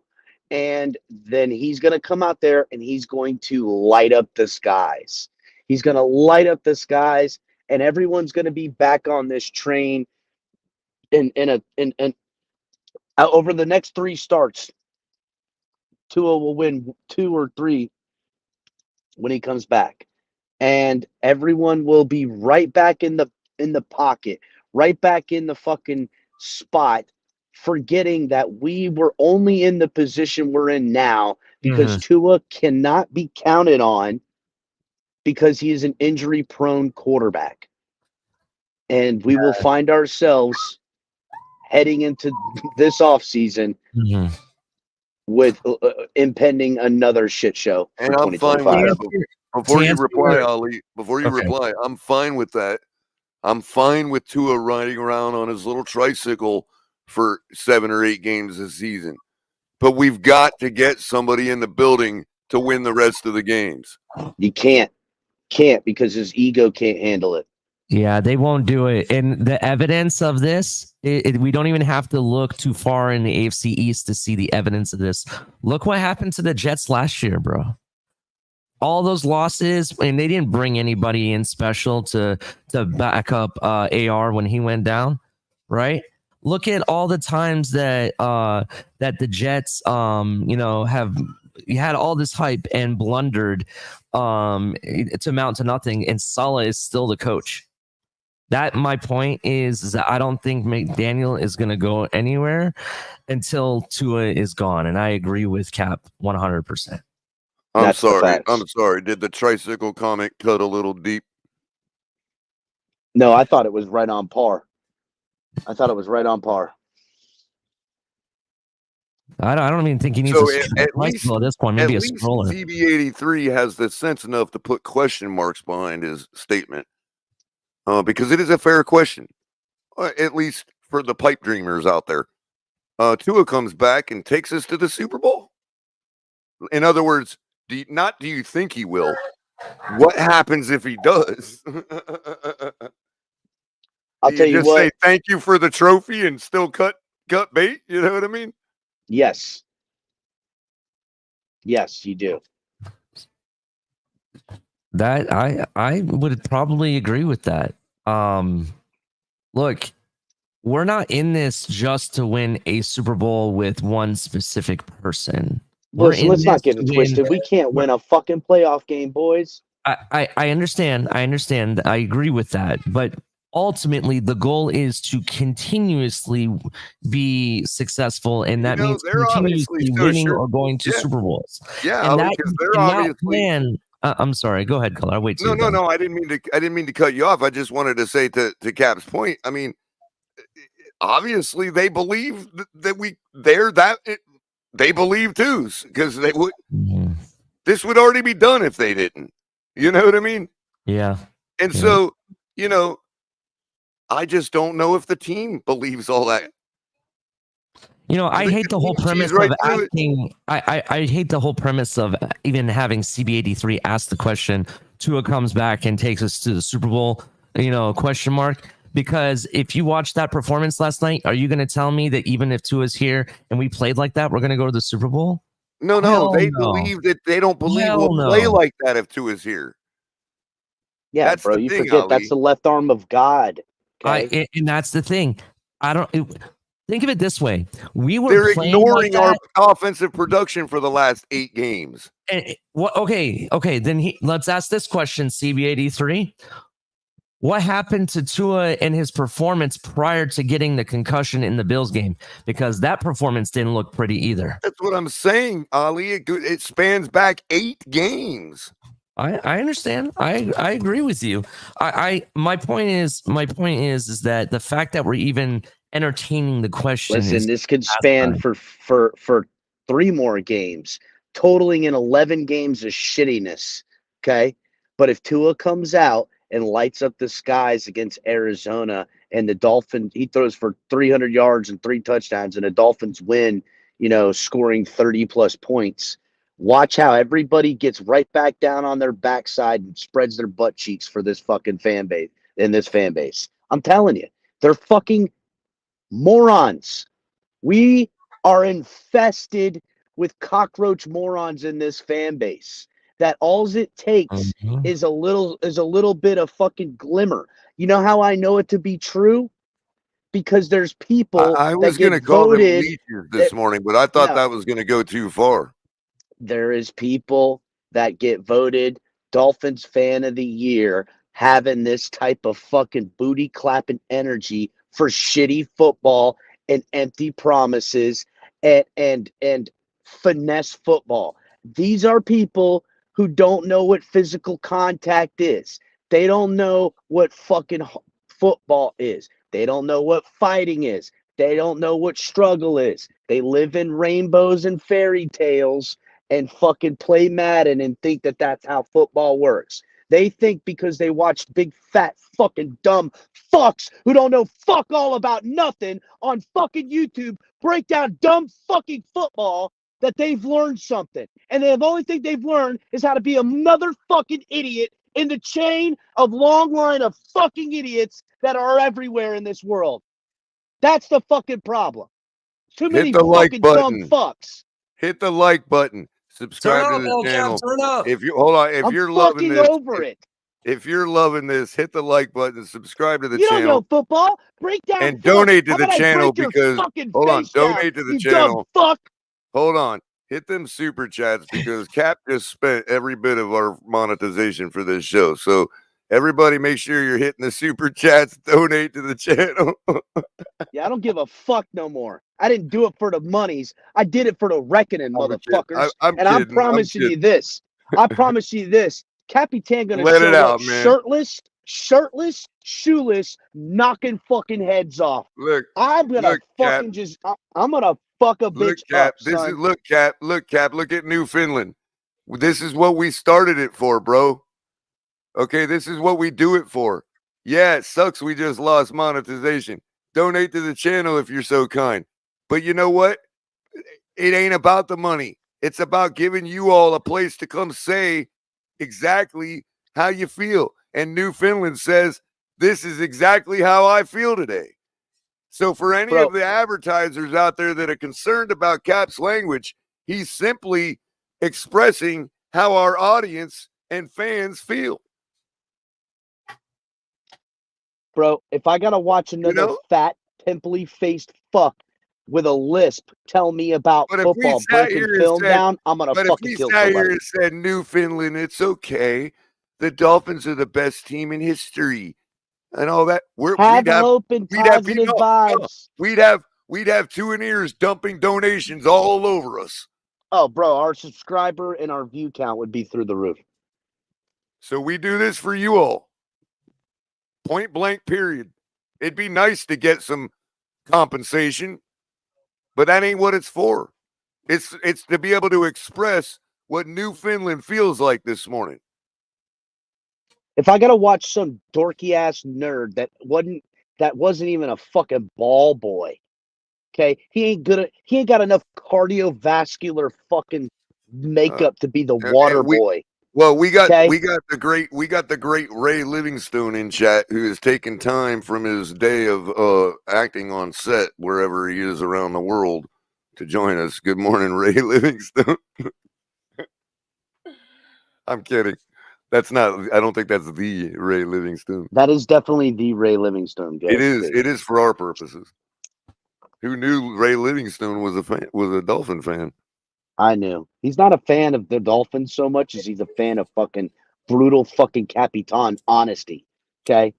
And the NFL by and large we're infested with these fucking Swifties, these fucking nerds, these know-it-alls that got all the time in the world because they can sit on their fat fucking asses watching it and downloading dumbass content from other fat dumb fucks. It's dude, you know what? It's why, listen, I ain't into bullies, but goddamn, can we bring bullying back? Because I think somebody needs their ass beat. Okay? Somebody needs the fuck beat out of them. And I would be happy to oblige. I would be so happy to oblige. I want an entire army of these fucking dorks. 1v all. I will go in and humble the whole fucking lot of them. I'm so sick of these fucking what? Look at this. What? Look at this. I'm about to play from Javon Holland. I haven't watched it yet. I just got the rumors about what he said, right? And it pissed me off enough. However, look at the look on his face, tying up his hat or whatever while he's talking to reporters. And the first words out of his mouth already tell me what his attitude is like. His attitude is exactly like Waddle. Defense showed up. We did our job. The defense did do their job. I was actually happy with the defense. I'm going to play it out. Well, okay, I'm not saying we should be happy with the defense, okay? But they did their job. And you know, people can argue with me, but you're just arguing with Jalen Waddle, who said it himself. I ain't never gonna stop. Because listen, real quick before you play it, thank you for the super chat. I'm gonna be. Thanks, I am. Even when listen, I tried to play nice, and I told all my guys we're gonna play nice, dating back to last off season. We're gonna try to play nice because we want these people to be fans not only of the Dolphins but fans of us. Yep. I'm going to still tell you how we're going to beat the Patriots this week, Jermaine. Sorry, you're going to hear it. I now am realizing that those dumb fucks are dead weight. They're not worth. I would rather talk to 100 people only for the rest of my life than have 100,000 of fucking morons. That's just it. I would much rather. I'd much rather take it go that way, bro. Please go ahead, Culler. I'm sorry. Sure thing, no problem. And I apologize for being such a stern host this morning. It's requiring a lot of energy for me to talk this morning. It's your show, and you've been running these morning programs with whatever people. I don't have no problem. People, if it's your turn, it's your turn. You know what I mean? I get that too, because I have an obligation to you guys as well. I just am real. I have very little. Like it's so not hard on for your me to show. actually You don't get it out this morning. You're pedophilia on color commentary. So I'm what? No, nothing like pedophilia. That's like really, yeah. That's close, dude. I don't know. I mean, Yeah, you're Familia, right. is that what you said? Something like that. I don't know. But I will be telling y'all how we're beating the Patriots this week. But dang, I lost my train of thought. Where was it? I don't I know know why what I it was is. scrolling Play up comments. Javon Holland's dumbass. Yeah, Javon Holland. In the defense. We're gonna play this, and it's like right off the bat. Listen to what he says. Man, we just got to stick together. I mean, what needs to be done. I mean, obviously, you got to score points to win games, but that's not my job, and that's not the defense job. Our job is to give the ball back to the offense, and that's all we can ask for. So, every opportunity we got to give the ball back to them is an opportunity that we're going to take, and we're just going to keep having their back, keep giving them the ball back, keep giving them opportunities to score. It's obviously very early. Stop it right there, Culler. 1-3 is not a The How you blame like game that? has officially begun. But he's absolutely right.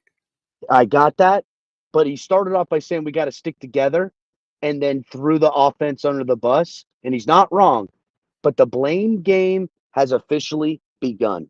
Javon Holland is like, I just got this season. I'm going to get my bag as the top free agent safety, and I'm the fuck up out of here. Continue.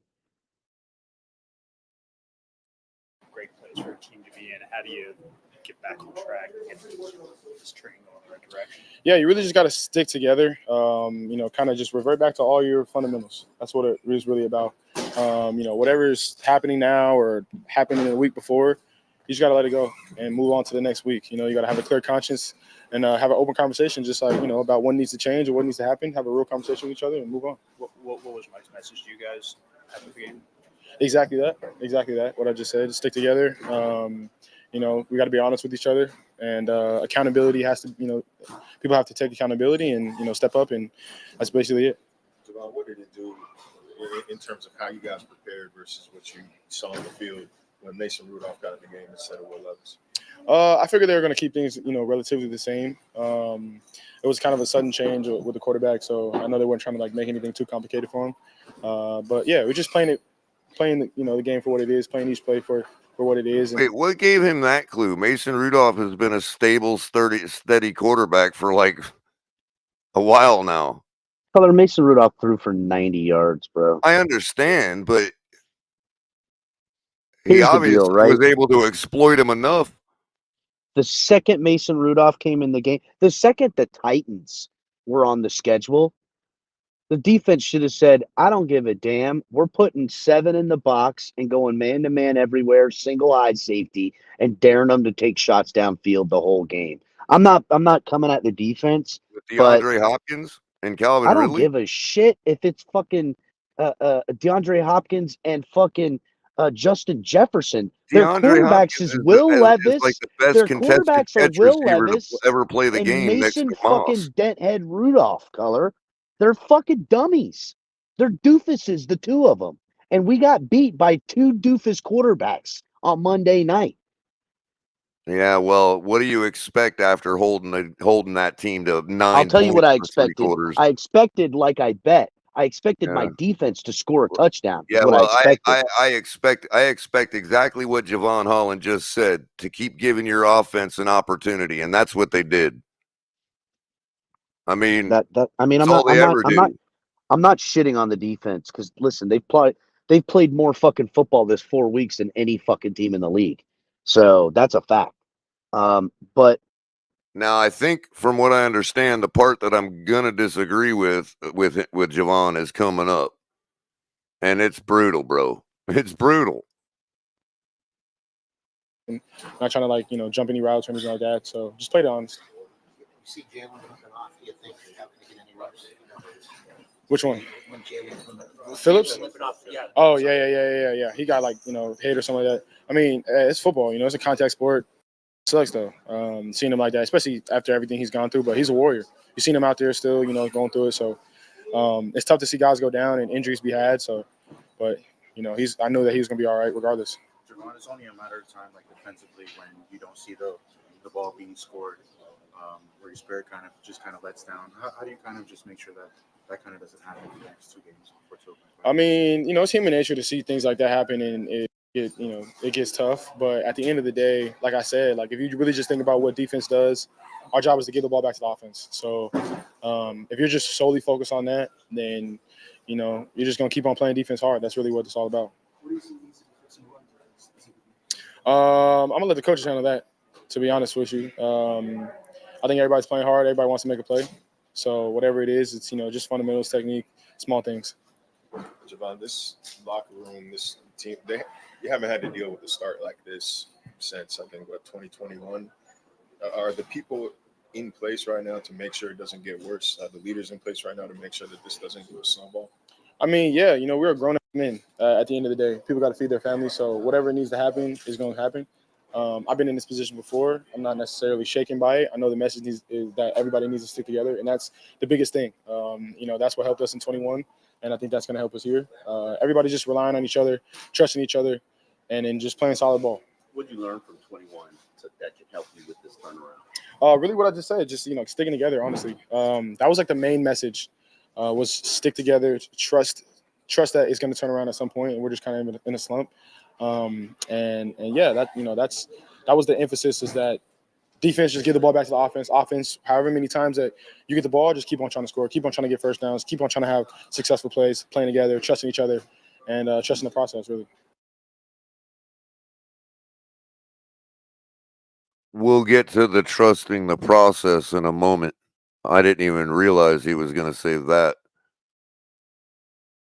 I'm surprised he didn't say takes no talent. I'm glad he finally has figured out. I am glad that Javon Holland has matured enough as a grown man, his word. I'm glad he's matured enough to finally have understood Flores' message. The coach is not going to do it for you. How many times have I said the players need to play?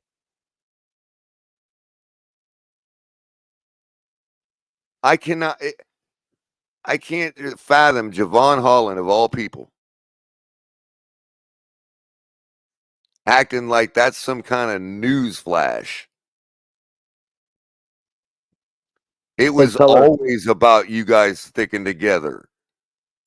Culler, over under Javon Holland going in free agency and getting picked up by the Minnesota Vikings. I mean, pretty good chance of that. And again, the guy that taught you all that, Javon, you collectively ran out of the building. I can't get beyond that irony, man. I just can't.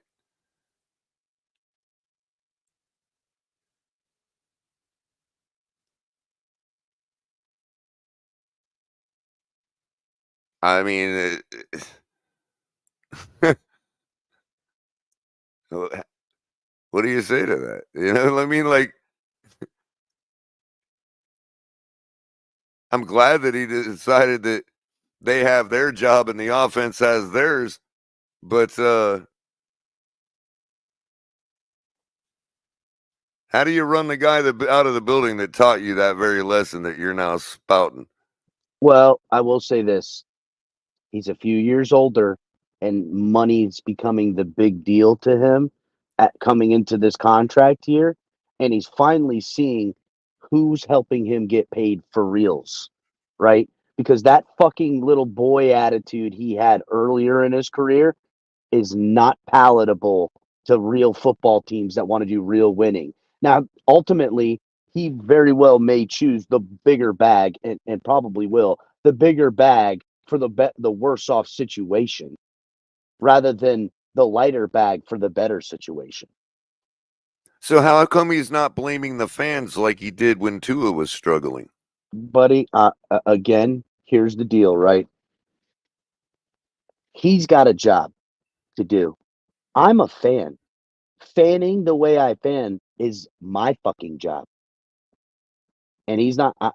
My job is to tell him how he's doing fucking up at his job and how he needs to do it better. His job is to shut up and do it or not. I don't care. Clap back. Fine. Yeah. I mean, he just said it's the coaches that got to work all our problems out. They just got to play for each other or be there for each other. Stick with each other.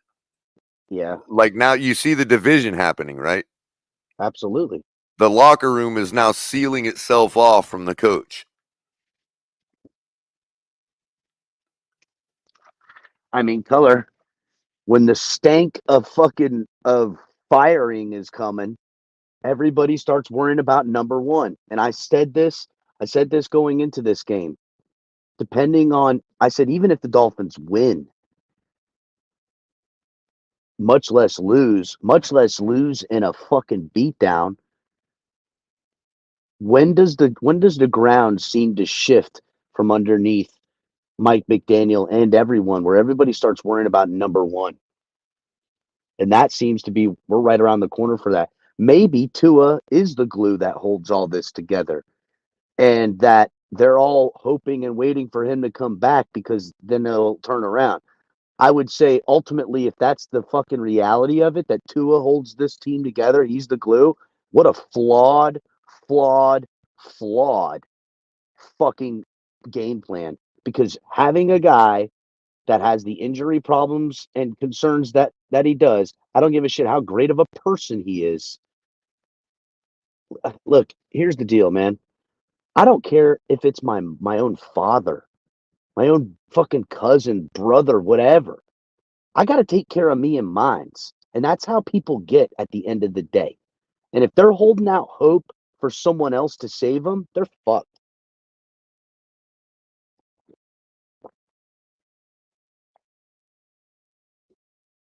That's like saying currently I see nothing scheduled on YouTube for McDaniel currently. That's like saying that I'm going to get rid of all these drug addicts in this community by getting rid of the community drug dealer. No. It's like saying I'm going to cure America's drug problem by making drugs illegal. You know what I'm saying? It's stupid. It's like saying, "Oh, we're going to have a war on drugs from now until forever." You know what I'm saying? It's stupid.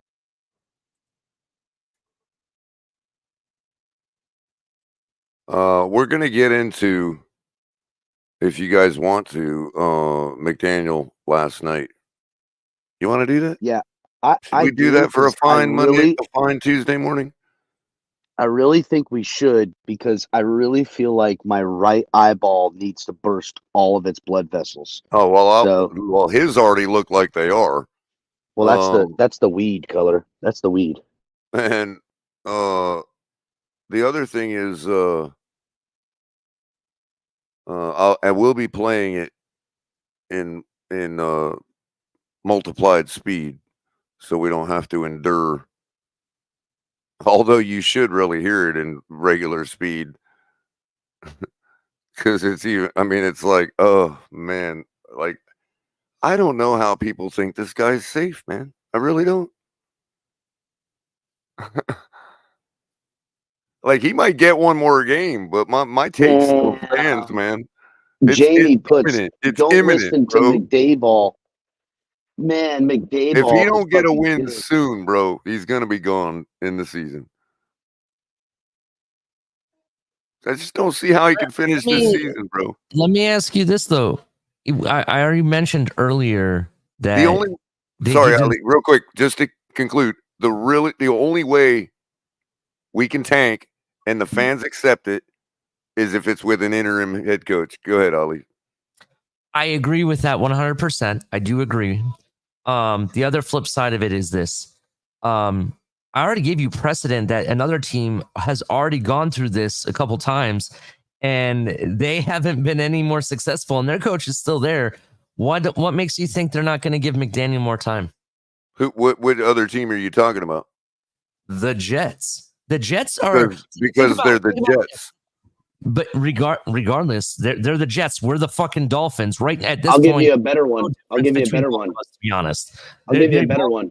The Giants. What about the Giants? The Giants are a perfect. They brought that coach in to make their quarterback better, and it hasn't worked. And that coach is still there. I see what you're saying. I mean, the Jets have done the same thing, and I'm also going on pattern recognition from Ross, Ollie. Okay, so you're going based on his That's pattern. true. Yeah. Yes. I mean, we're talking about three different people. A little You bit know what I different. mean? I give you that. Okay. All right. I just don't understand. Like, we went to back-to-back playoffs, right? That has to stand for something, though. And that's kind of why I think for something with you. Does it stand for something with you? In the moment, no, it doesn't. Right. So all. why would it stand for something for Ross? Well, because the fact that he let Joe Philbin be here for 7 years without even a playoff appearance, I want to say. I understand. And you said that it's based on what he's done. I think that was the last time our fans booed the team in the stadium. Fortunately, it wasn't in Hard Rock. I mean, the other flip side of it is if you look at the Adam Gase situation, he only made the playoffs his first year. After that, it was a debacle. This, we've had back-to-back success. So it's kind of like... I just don't know how anybody sees that as success, man.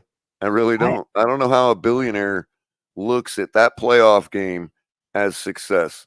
I understand the game itself wasn't but necessarily the game is part of it, bro. But making it is a big part of it That's as well.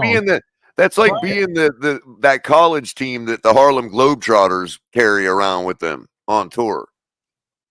Prior to us making back-to-back playoff experiences, we would be lucky to see a playoff appearance, 10 years. It was like 10 years prior to that.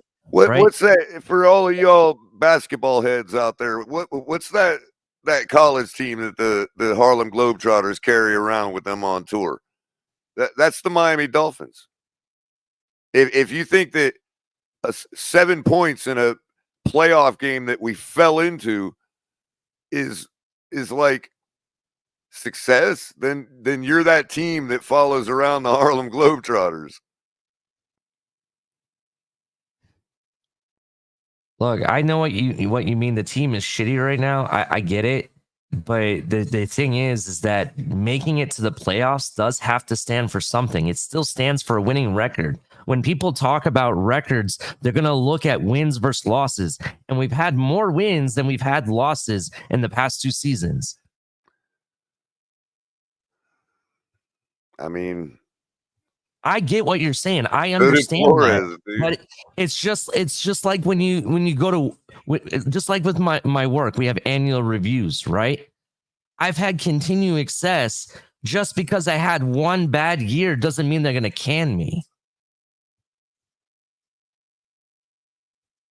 Okay, but did you parade around the office building about how you're the fucking man and you're going to fucking change this company around and you're going to make them number one in the world and everything?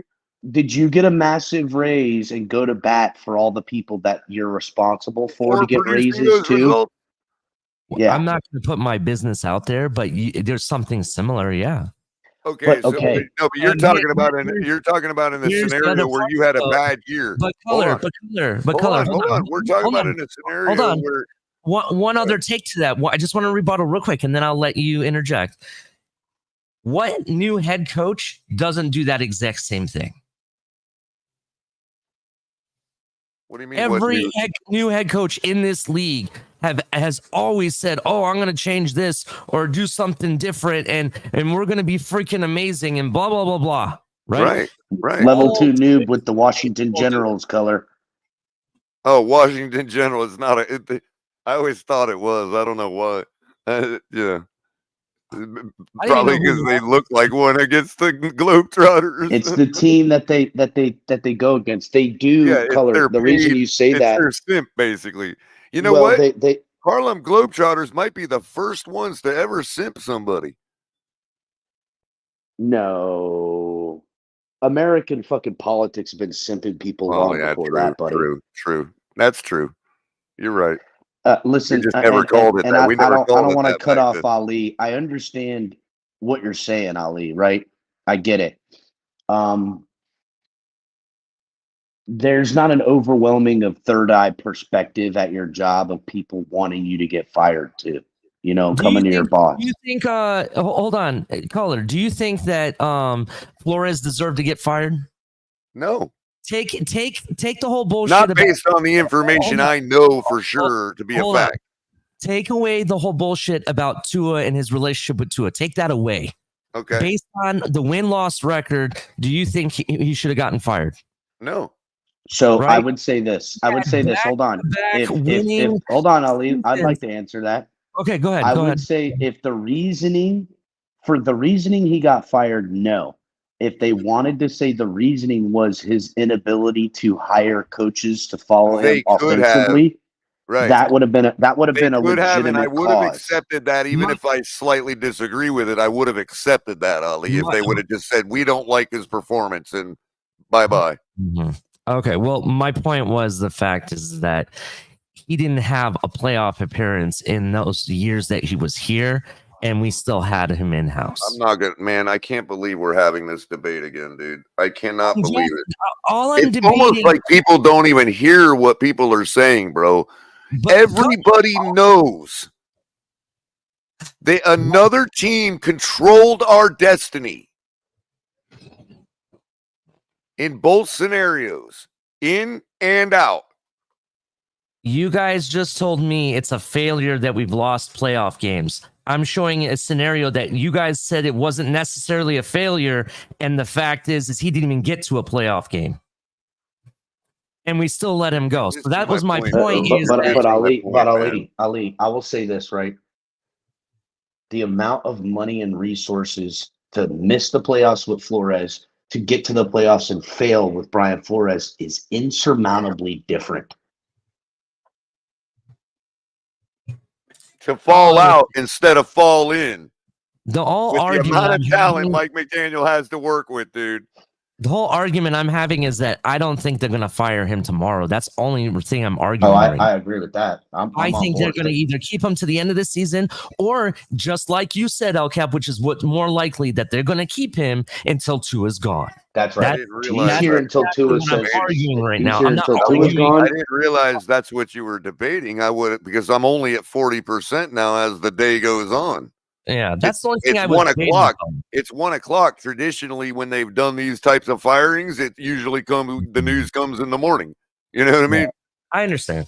I was just debating that because you saw how I was acting last night. I think they're all should be gone. All of them. They should be gone yesterday. I'm not trying that's to. The part I thought we were debating the should. No. I mean, I agree that he should be fired. I mean, but if we're bringing up Flores, then that seems to me like we're debating the should. No, I was just trying to give an example on why they're probably going to give him more time is what I was trying to show. And I don't think that factors any bit of into it. I think every bit of it is Tua. And I'm gonna say this: the reason why Brian Flores was fired and why Mike McDaniel isn't going to be fired has nothing to do with anything that we've said up until now. Brian Flores was trying to build a football team, while Mike McDaniel built a football entertainment. Yeah, agreed. It's all about entertainment. Agreed. Nobody's entertained, bro. That's now. The problem. Not now. Not now. But the past 2 seasons we have been. I'm not going to be entertained until, I mean, look, dude, I'm not even entertained. Wow. Oh, are you not entertained? I can't even, bro. Where's the fucking meme at? No, here, Culler, I'll do it for you. I hate the system. I'm a hater. I hate the system. I'm not entertained by it whatsoever, no matter who's running it. I understand. I'm not a San Francisco fan for a reason. Me too, buddy. Me too. I'm not a Green Bay fan. I'm not a Kansas City fan. Okay? That's for a reason. I don't even like watching those teams for a reason. Yep. It's kid shit.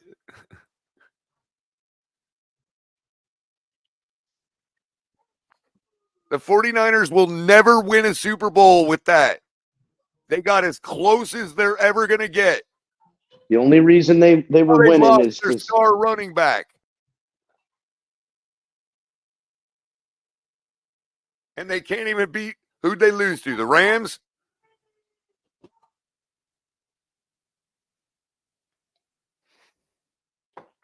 It's crap. and the It's Rams one do and it because done. the Rams It's got one the and Rams done. are beating them with It's the one same and done. system and Whether then it's the losing in the playoffs, Super Bowl.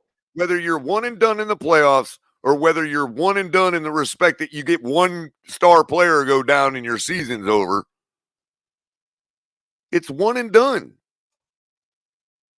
With that system, you're in the way parity is in the NFL with the way these rosters are built and the players and all that and their finite lifespan and all that. One thing and your one person gets injured and your whole season is crashed in week 4.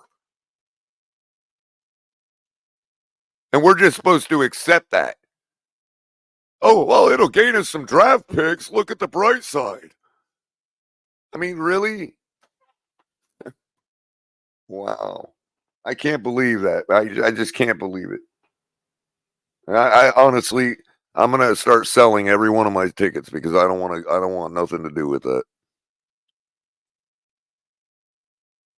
I really don't. Sorry. Take my fan card away. I don't give a shit.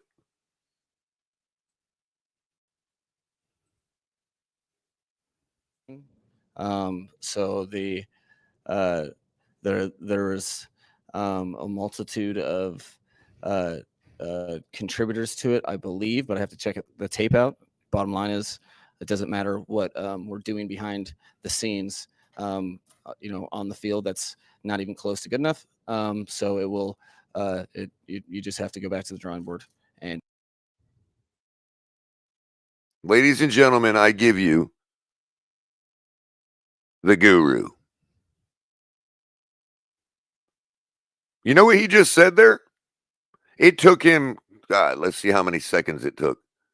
It took him 20 seconds if you give 7 seconds to the beat writer for the question. It took 20 seconds for him to say, we're going to look at the film, make the corrections, come back next week. Y'all remember that?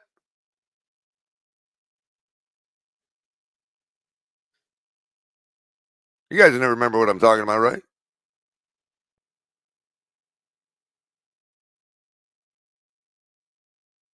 Cap, Ali, you guys still there? Can you still hear me?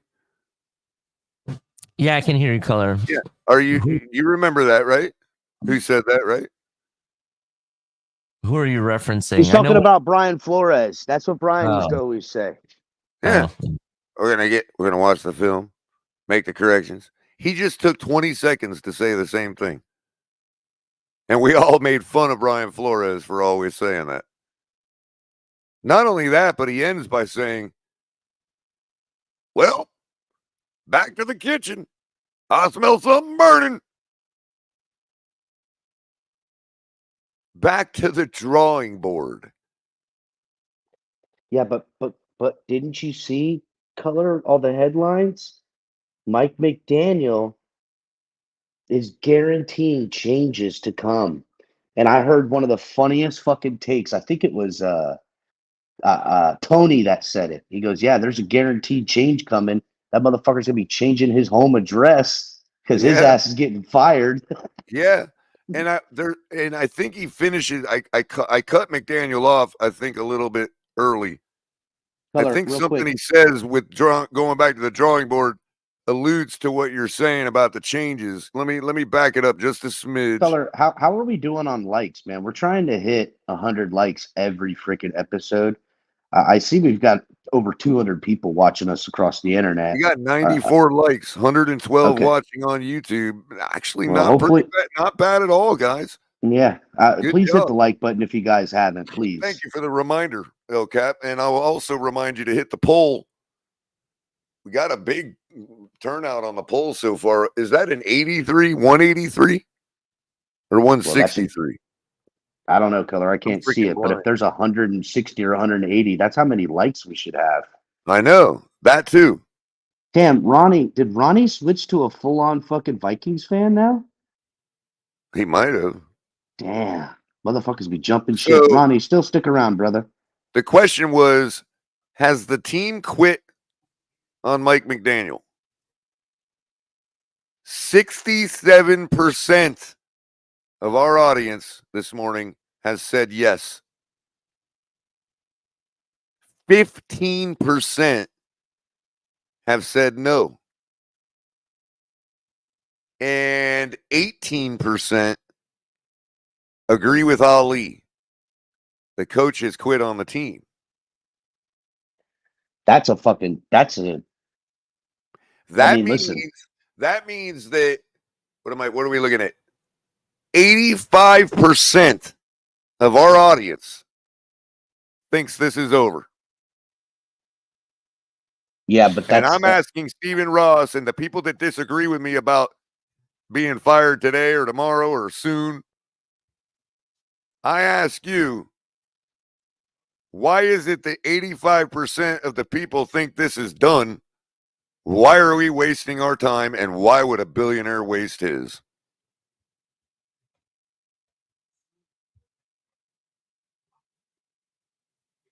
Because we That's serve all more I'm saying. That's all I'm asking. facility. You know what I mean? I don't disagree with you guys that it's not happening. I'm just saying that seems like a logical question to ask. You know what I mean? Yeah. So I back this up just a little. Let me let him finish what he actually said. So it will, you just have to go back to the drawing board and assess very quickly. Assess very quickly. That was the part I cut him off. I wanted you to hear. Assess very quickly, Cap. So you had said changes are coming, right? That's what they're all reporting, right? And he says very quickly. I hope so, because you wouldn't be in this mess had those contingencies been planned for.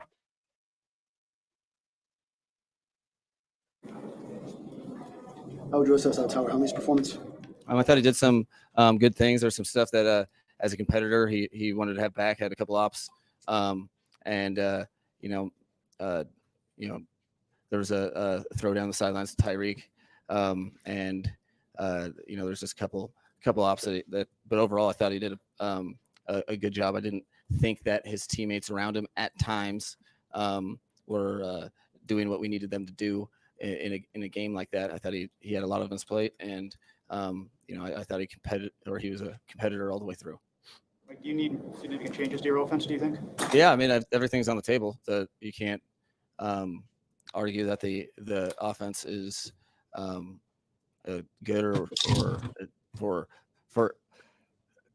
to me, in a situation like this, I hadn't really been in one where we haven't had production consecutively like this. So you really have to open your mind to. I mean, he literally, I've got it at 1 1/4 speed, and he still took 15 seconds of He's looking down. He's searching for answers.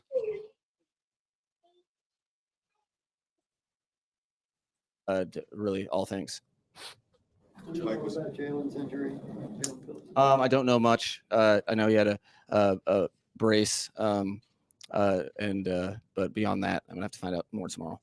Like, was the playbook, I guess, fully allotted for Tyler tonight, or was there some sort of, was it like an abbreviated version of it for him? Yeah, there was calculated decisions made based upon what he was comfortable with from the previous game plan that he was, a part of, for Seattle, and then some stuff that he'd done in his career. So it was abbreviated to an extent. and all things he was pretty comfortable with. We were able to rep everything that we ran in practice. Damn, Jack Ryan with the fucking absolute truth here, Culler. Just trying to find the right lie. Yep. That's usually what people are searching for. That's a fact. When they're searching for answers. Culler, El Cap. He totally got my point. What's up, Ali? Say, Ali? I was saying thank you for having me. I have to go to work. I'll talk to y'all later. Oh, I'll thanks, probably man. be watching Appreciate the show tonight in the back, so just so you know. Yeah, there's going to be a real big show on tonight. Make sure you guys are all there. Oh, that's right. It's already Tuesday. Yeah, buddy. Tonight is the night, and then some other stuff down the pike too. Should I tell them where a hint could be found? Nope. What earlier in chat? Well, you just gave it up, bro. Earlier in chat. I ain't saying that. I didn't say nothing.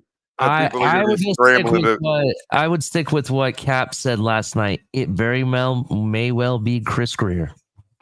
I mean, listen.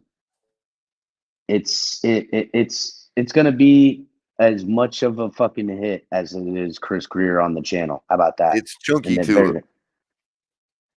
We're getting thickness Tua. We're getting thick Tua on the network tonight. Make sure you guys are there. Have a good night. But I mean,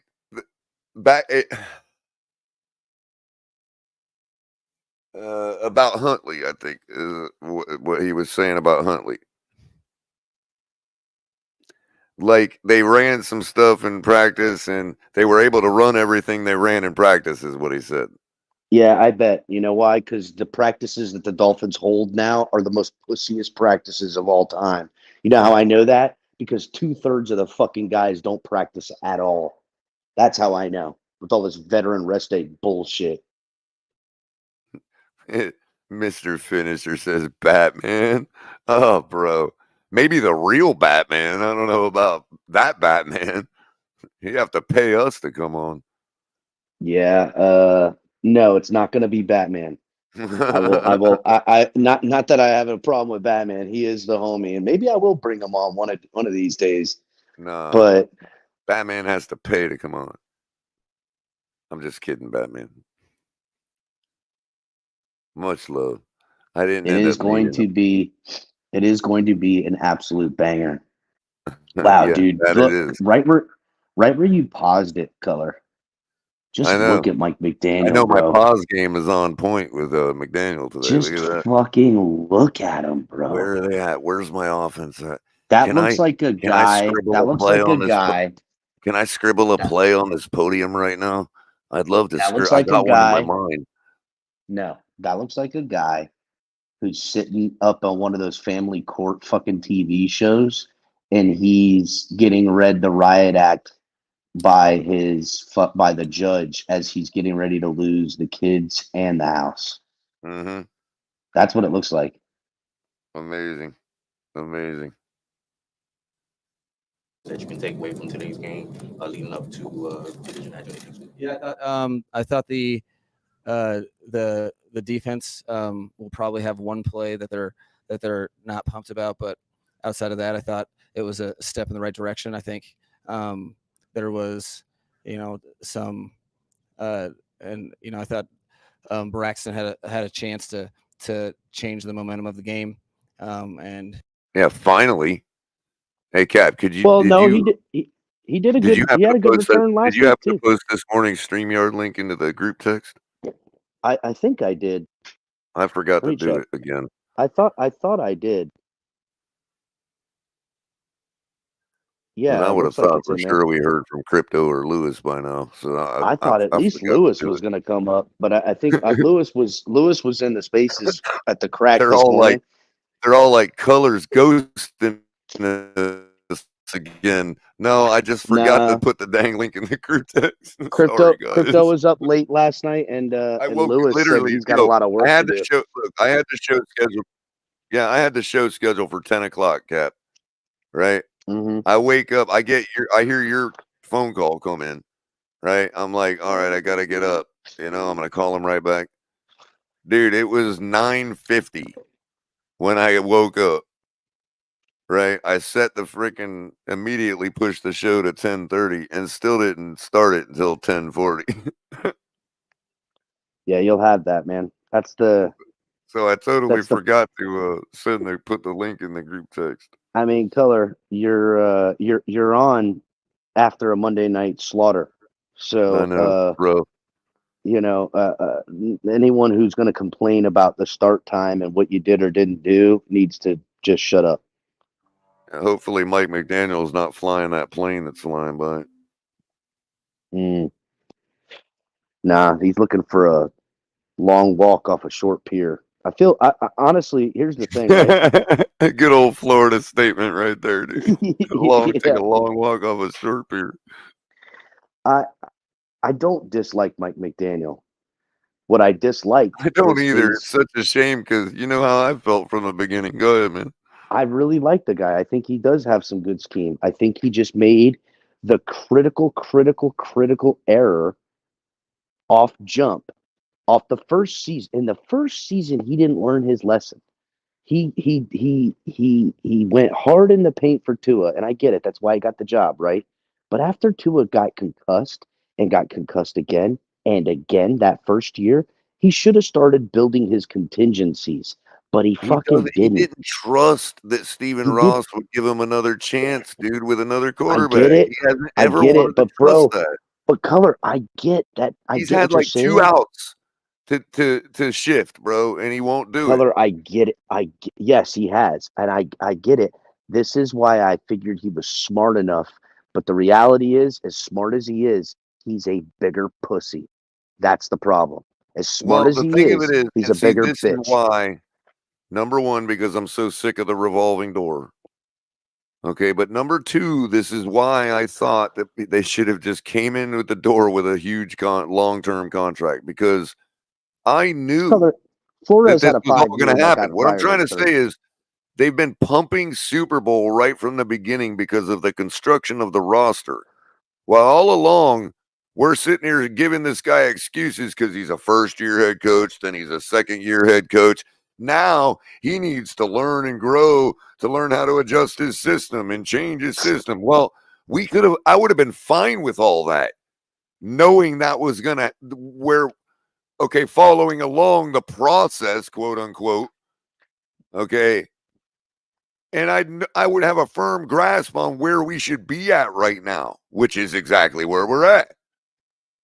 I would expect, by year 7, this guy's going to be a seasoned genius. You know what I mean?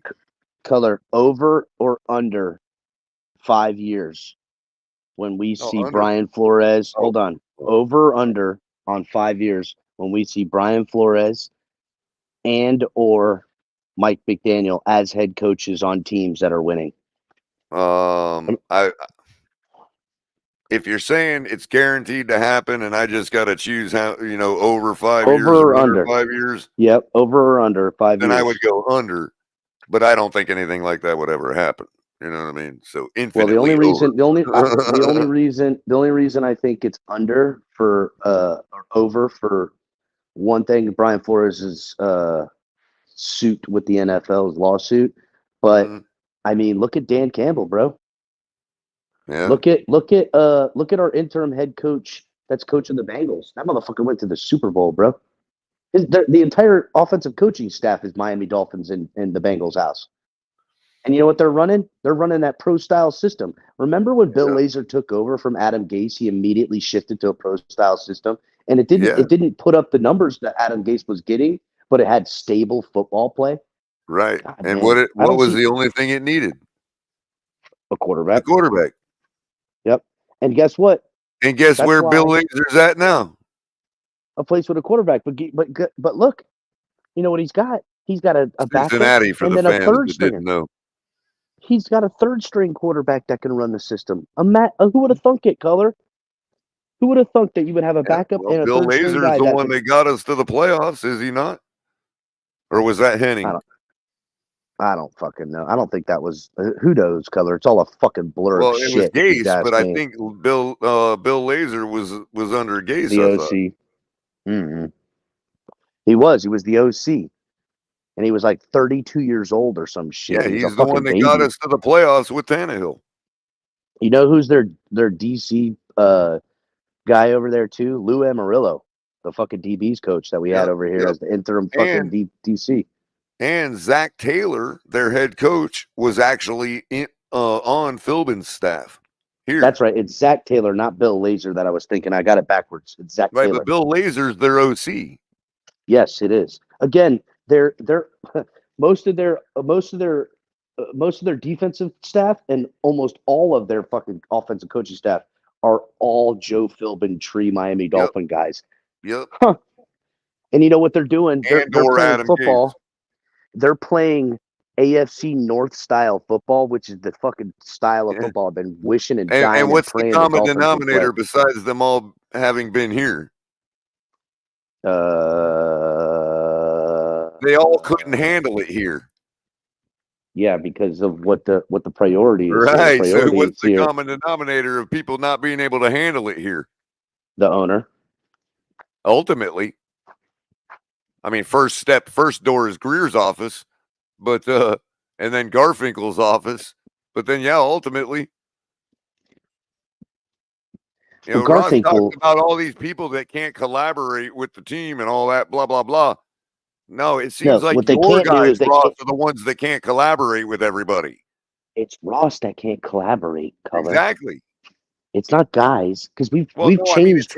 it's his mouthpieces that are the ones Culler. bringing that message. Culler, what fucking mouthpieces? Because we've changed every mouthpiece from top to bottom 3 times with this fucking owner. I'm talking about Greer. And Culler, Greer is only, first of all, Greer and Garfinkel are today's problems, not I fucking understand that, 5 but years ago's I problems. understand that, but Ross pointed out in his reasoning for firing Flores was lack of collaboration. And all I'm saying Collaboration with is him and his guys currently that he chose to save are the ones that can't collaborate.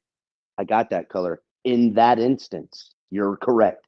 I'm saying go back one more step to Bill Lazor and fucking Zach Taylor. They couldn't collaborate with those people. And That's what I'm saying. That's precisely what I'm saying. It just went further up to Tannenbaum or whoever our guy was, Ireland or whatever.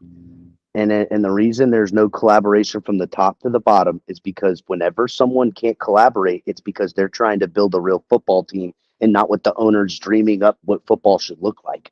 Bingo.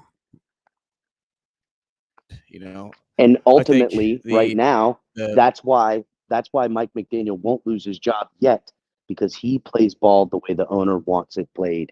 And until he loses the locker room. You may prove to be correct about that. Until the team and Mike McDaniel's in a headspace where he can't do it no more and they got to just separate, that's when it'll happen.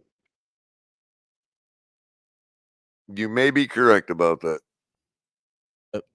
The game could have been a different ball game had we not had that early turnover on the lateral pass. So there was some stuff I thought there was a couple plays here or there, but ultimately there's nothing good about this situation right now in terms of where our team needs to be, and we need to do enough to win a football game against any opponent. And right now, that's not the case. We have to fix that fast.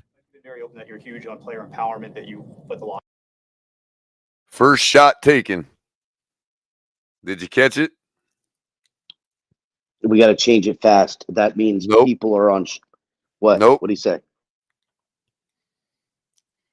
I missed it. Right out of the gate, the game was affected by the turnover on that lateral. He put it out there right away. I'm ready to scold Tyreek over this because Tyreek was chirping on the sidelines. So first shot taken right there because Tyreek's responsible for that turnover. As much as I'm backing Tyreek right now, he's responsible for that turnover.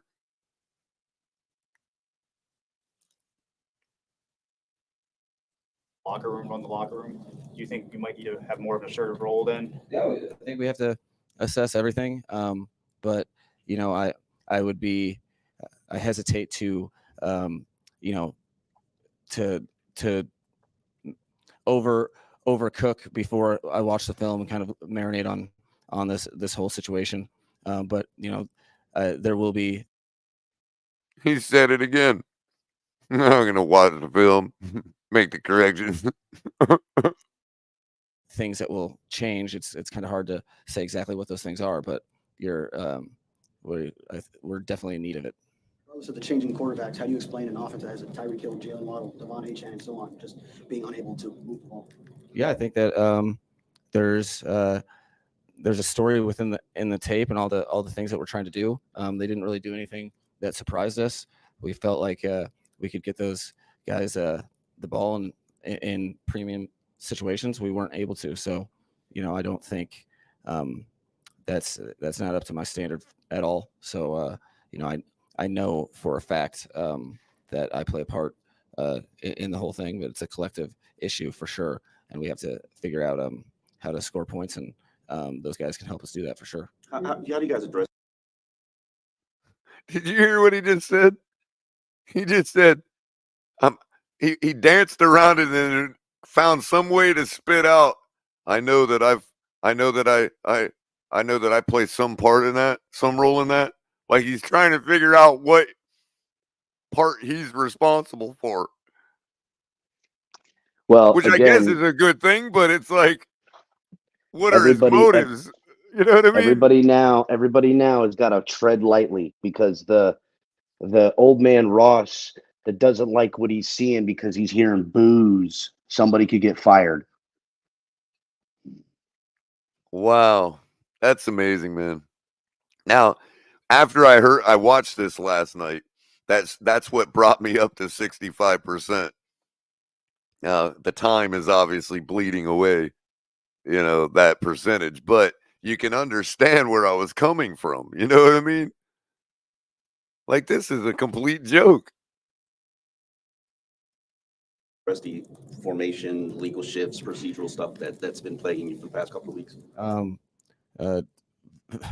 Between the eyes, you all the situations off the top of my head, it's one of the first things that I know that we can control, that guys aren't getting set fast enough, and so I have to take the amount. You use motions and stuff to try to give players some advantageous situations, but if you have to pull back from that if you can't execute them, because there's no play that works that doesn't even get a chance to get started. So that the motioning part of our offense is something that our players have been good at in the past and have used it to create advantageous situations. But you just can't keep doing the same thing. You have to fully adjust if guys can't execute in the moment of truth.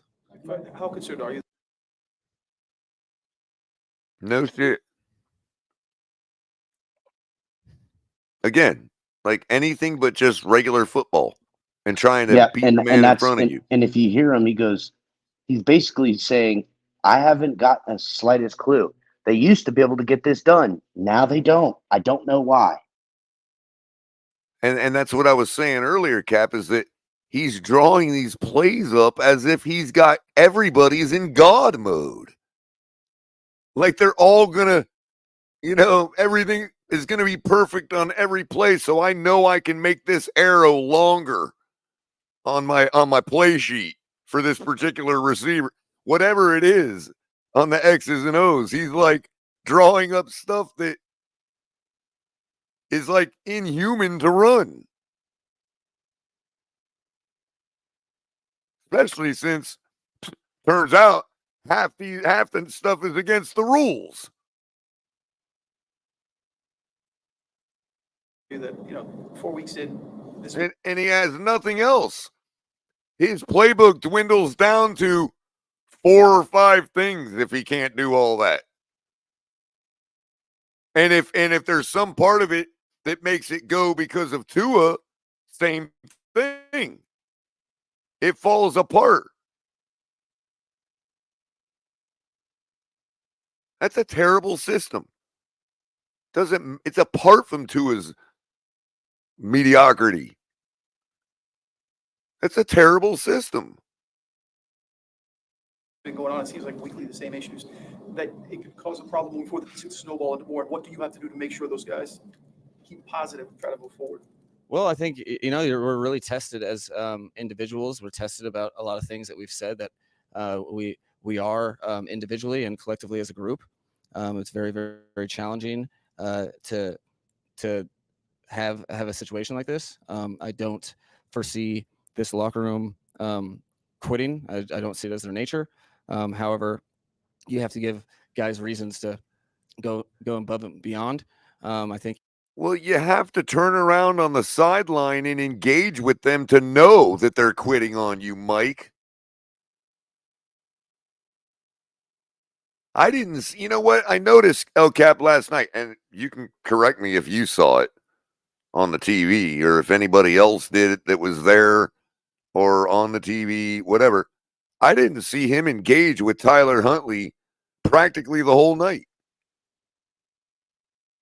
It seemed like everything was going through. He was apart from the entire team, and it seemed like everything was going through the walkie-talkies to Bevel sitting with the quarterbacks.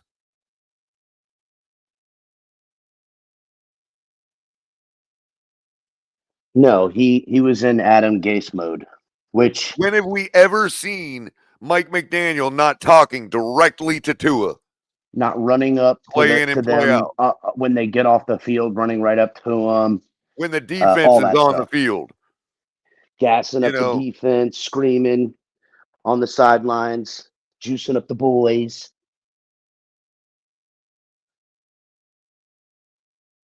I mean, if you don't think there are some players that have quit on the whole thing, Tua included, you're kidding yourself. So, yeah, they'll get the ball in Tyreek Hill's hands when Tua gets back. They'll light it up. They'll make it all look good. Okay? But you can pack it in.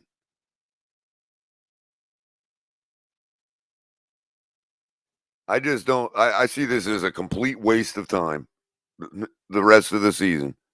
You have a chance with a guy in the building that is an amazing human being and high-class character that could actually, as an interim, save our season. I think you have to hold literally every person in the building. I'll be back, Culler. What we see their jobs as and their purpose. And if y'all are wondering who would call the plays and who'd be the OC, Donkey Kong. I don't care. Run a contest. Pick one of the fans. I would trust CB83 calling plays over Mike McDaniel right now. No offense, CB83. You do have some acumen.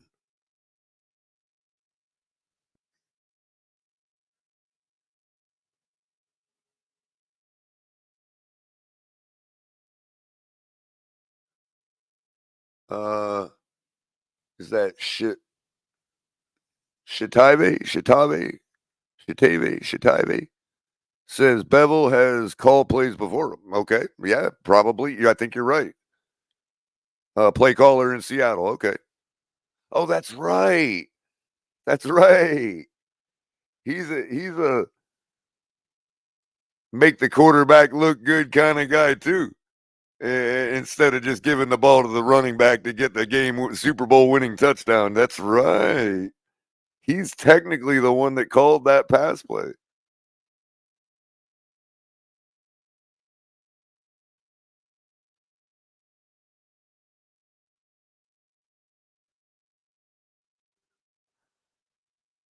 So that being said, hit the like button. We'll check the poll results. Continuing, we're up over 200 of you voted. 66% still say the team has quit on the coach. 17% say no now, and 17% say the coach quit on them. So we're still looking at 83% or so think that this team has quit. 114 of you have hit the like button. We appreciate it. We jammed right through 100 likes today. We didn't even have to ask you. We Cap issued a directive to the team yesterday to try to help get these have shows and get every show over 100 likes. I didn't even have to say nothing today. Look at that. 114 of you have hit the like button. 84 currently watching on YouTube. And I appreciate every one of you being here. It's a somber day. These are conversations that should have been had a long time ago when we were trying to have them. And a lot of people got shouted down. Let's be real. They've been shouting down going on all sides of every issue in this fan base. And it's probably, I mean, it's good. It's healthy, the discourse. But at some point, when people start like riding off a reality, we find ourselves in this situation where we're forced to talk about it now. And what they're doing for the team, what they're not doing for the team. It's hard conversations that are very, very necessary. Oh, you don't say. It looks like McDaniel's already watching my show in retro. We'll How did he know what I was going to say? Hit those between the eyes from a constructive standpoint. And, bottom line is there will be a list of things. I'm pretty sure I already know several of them, but there'll be a list of things that you can tell the coaches and the players that if we don't do this, this won't change. And then get those things to change. And it's it's already been too many weeks in a row. And so you just have to identify clearly exactly the direction you want to go. If you want to win, you have to do certain things, play sound football and clean football. And until we do that, we will be stuck in the same results. Late in the game, the cameras caught Tyreek Hill. So he's firmly standing on his toes. He's firmly throwing the team under the bus. I mean, he took a little bit of accountability by saying he needs to assess what part he plays in it. But he effectively just blamed the team. Not. Hey, if that's what he believes, that's what he believes. If he really believes in his stuff and he don't think the team is executing it, well, I think he's partly correct. The team definitely ain't executing it. They are committing their own problems and issues on their own, above and apart your scheme, McDaniel. But what do you expect at this point? When you do nothing to get them a viable quarterback,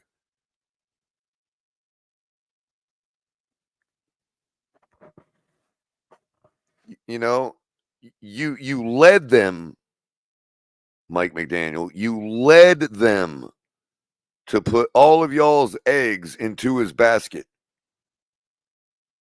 into his sack.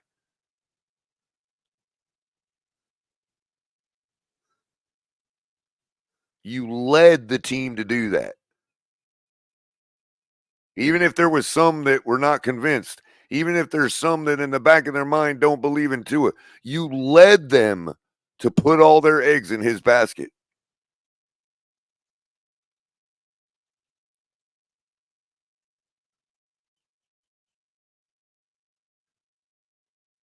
And you may have completely tossed their season out the window in doing so. Now, you can blame them and say, well, it's up to them to recover the season. But that's where it's incumbent upon you to make your adjustment that you have yet to make with a different quarterback. Because you chose these quarterbacks.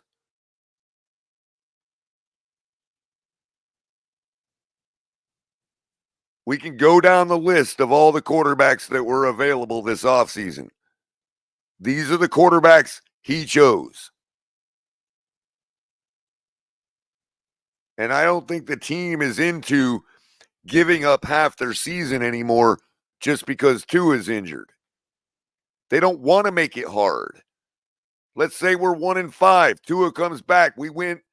Okay, now we have a very, very small margin of error.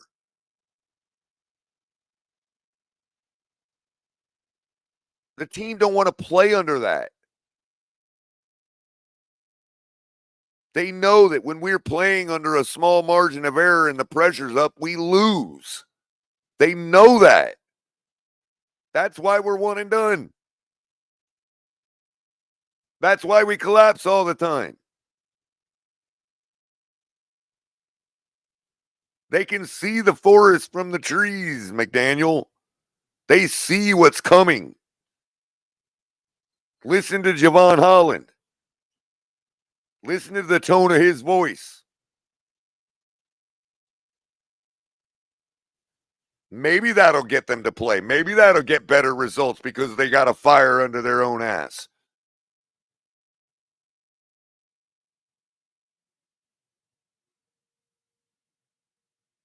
But they said they were ready to play before the game. They thought they were ready. They thought they prepared. They're going to prepare again this week.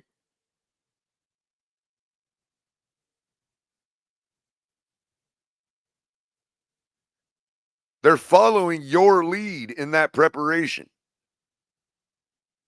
They didn't prepare for anything else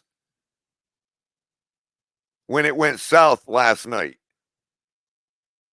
That's why you don't have anything adjustment to be made. That's why you don't have anything else. They weren't prepared for that. You did not have them prepared for that.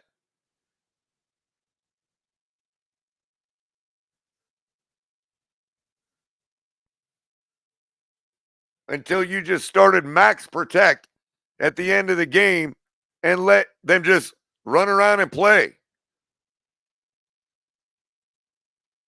Then we finally put a touchdown on the board in 10 quarters.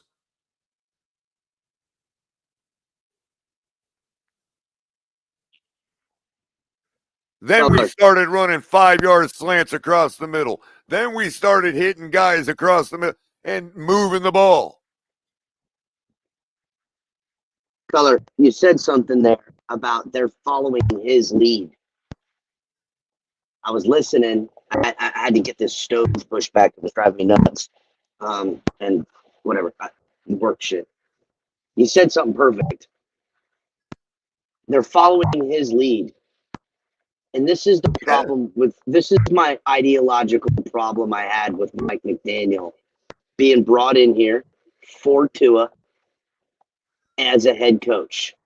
Because the ideology is they're following his lead. And when he's here for Tua and Tua's not, he's lost at sea. And this is the problem with a coach that leads with feelings, because now the whole team is in its feelings. Right. Now, just because they followed his lead and put all their eggs into his basket, I'm sure they did that under the impression that, we believe there's a probability Tua gets injured, so we're prepared for that. Are you, McDaniel, our leader who led us to put all our eggs into his basket, are you prepared for what is yet to come, since we are? And they're finding out now, the past couple weeks, that he was never prepared. That's why he's losing the team. Well, he's prepared to do what he initially got hired to do. He lacks the ability to do anything differently. But I'm saying that that's what the team is starting to find out. Their contingency was, okay, if Tua goes down, we love the guy, and we're going to run through a brick wall for him as long as he's on the field. But if he goes down, is McDaniel going to give us somebody that we could be willing to run through a brick wall for? Or and they're finding out now, or a system that we can be, and they're finding out that there's nothing behind that. Yeah. And their season is likely over because of it. Unless Tua can come back and Mike McDaniel and Tua can get back in the kitchen and cook again. In which case, if they've lost belief in McDaniel, then they've lost belief in our ability to win the big game too with Tua. To me, Mike McDaniel and Tua in the kitchen of cooking has been taking boxed meals and bagged meals that come pre-made and taking house spices and throwing them on there, and now people are sick of it. Well, I've had enough. The 2 in ears, you win. Call me a hater. Call me I don't give a fuck about anti-Tua. that. Call me whatever you want to call me. I am going to laugh my ass off if it doesn't happen.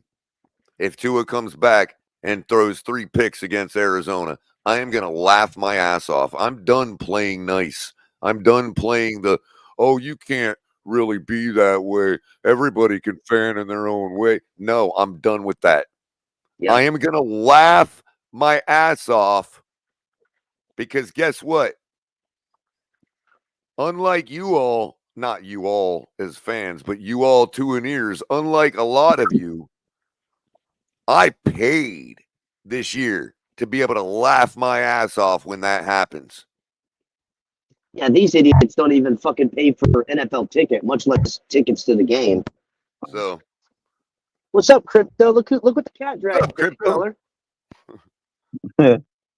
Yeah, I'm trying to find out when I can go. I'm on this hunt to trying to find a good decent football game. That's what I'm trying to find. I've been on the hunt lately, trying to find out what teams is playing decent football. Well, the Ravens are the team locally around you, close to you, is playing good football. So really Yeah, quick, I might do a guest appearance there, man. Yeah, we thought you were there the other night. Yeah, we were like, he's probably watching. We got good 3 football. minutes left on the rest of this debacle to watch, and then I'm going to probably drop the link if anybody wants to come up and say something. Yeah, I think it's time. Yeah, Is and McDaniel giving his concession speech, or what's I don't know. But here's the thing: I want to get through it simply because he ends up throwing Tyreek under the bus again. Okay, before this is done.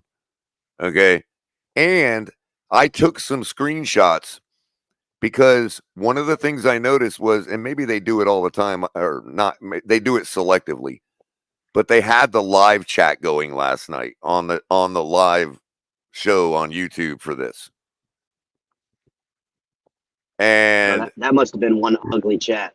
Well, I took a couple screenshots. I actually took 2 separate screenshots. Oh man, I want to see them. Okay, and that's just a 1% sample of what I saw scrolling up that screen. And it wasn't pretty. I'm gonna show them to you here as soon as he's done finishing speaking. Visibly upset, shouting at someone on the sideline. Can you say an idea who he was talking to or what he was saying? No, I mean, I would expect him to be visibly upset at somebody. A lot of times guys can be, yelling at, he's a leader, and he wanted to do everything that he could to make sure the result wasn't that. And so there's, within the locker room, there's a lot of guys challenging each other, and we get an opportunity to see what we're made of for sure. He's basically just claimed that Tyreek chirping on the sideline was him holding other players accountable. Okay. That's not what I witnessed, but okay. The Dolphins telling me lies is something I'm so used to that I don't fault him for lying straight to my face just now. Tell me lies. Tell me sweet little lies. They already set the platitude in place that they all, chirp at each other. Remember that? No, but sure. Tyreek, I like when Tua scolds me, that kind of shit. Mike, what's the Sure he challenge does. in, I guess, installing a new quarterback with little experience in your system versus actually just letting a guy get some reps and get comfortable? No, there's pros and cons to really everything you do. I think. Great question. There are challenges. I know what they are. I've had a history of having to adjust for different players and different personnel. It's just how much are the new guys getting better? How much where is the team's conviction. We just need to be able to trot out a game plan that we're actually executing things from an offensive perspective, and each player gives us some advantages, some disadvantages in terms of how long they've been here versus what their skill sets are. And bottom line is, I think you have to make some tough decisions that will, but that's what this league's about. That's what my role is never void of adverse situations. This is is big of one that we've had to overcome. Never avoid them, even if you've got to create them. Since I've been here, and in those times, you know what that's like. It's also like, hey, if it ain't broke, fix it till it is. Find out a lot about who you think people are, and get to identify whether or not they're the guys that you thought they were, or including myself. So tough times bring out the best in people if you have the right people. So that's so number one. We're in evaluation mode. No more Super Bowl guys. Number two. Wow. He's also evaluating his own self as to whether he is what he thought he was. He's questioning himself now. He's looking at himself in the mirror like Tua. Yeah, that's the natural progression. Hold on a second. That's the natural progression of in your feelings football right there. Because I mean, listen, albeit for me to tell people how to be, right? And one person's journey is not synonymous with everyone else's. But I'm sorry, maybe it's just I don't know, just raised differently or something. But in my family, the men in my family don't unload our problems with our feelings. We fucking sit down with a small batch bottle of bourbon in a dark room and drink our way through it. Okay. Yep. And number three on that I just thought of, number three, that's a direct message to the team that he believes some of them are not who they say they are. Oh, well, I'll tell you what, he's right about that. He's right about that. Now, Culler, I dropped the link for you. If you could pin it to chat. Greg has been dying to get on since last night. And I feel bad because I wanted to let him on last night. And I know Greg's got to be. Well, tell you what, Greg, we'll give you a segment. We'll give you a couple minute segment. Okay, I got 20 seconds left on this video. Then I want to show those two screenshots of the chat from this video. And then and you got 2 full minutes with your own segment, dude. Yeah, Greg, make sure you speak up too. I have a hard time hearing what you make sure you speak up. Make sure you You're speak speaking up. too soft, man. Make sure you keep your limiter on. Yeah, say it with your chest, Greg, you fuck. yeah. Hearing you, so Greg, give me man. just- You're speaking just too a soft, second. man. That's what I'll be expecting from everybody, and they'll get a chance to prove me right or wrong. They'll get a chance to prove me right or wrong. So we're in he's evaluation mode. basically putting the ball in the court of the players, saying, "Listen, my job's in your hands. If you guys don't want me here, don't show up. Tell me exactly. Don't show up." He doesn't because I think promise he doesn't think they've already quit. He made that clear. But Well, he just but he told also- them, he's if also you are kinda- planning to quit, do it now. He's saying the quiet part out loud though too. Listen, you all fucking let me down. You know, I'm out of here. Yep. So here right we go. now, this is the beginning of the end or whatever. Go ahead, Culler. Right on. Give me just a sec. I gotta pull up the. I want to see these screenshots from the live chat of the fucking game of this press conference. Real quick, while you're doing that, Culler, 17,000 views on that. Meanwhile, only 1,200 or 1,400 views for Tyler Huntley, and Calais Campbell got like 800 views. Ogba got like 300. How much did the Waddle one get? Javon Holland got like 4. Jalen Waddle got like 5. We're talking 100. Like Wow. the amount of views on the post game pressing is the most pathetic amount. I mean, this is the Dolphins. That's their YouTube channel. Yep. They got nobody. The only reason they got 17,000 views on the live presser with Coach is for this live chat. Tells you right Yep. now. Go ahead, Culler. Yep. And also the people that like to watch dumpster fires and car crashes. That's true. So okay, so as you can see, Read them off because I'm driving. I can't see them. Yeah, I'm gonna pick out the pertinent ones, of course.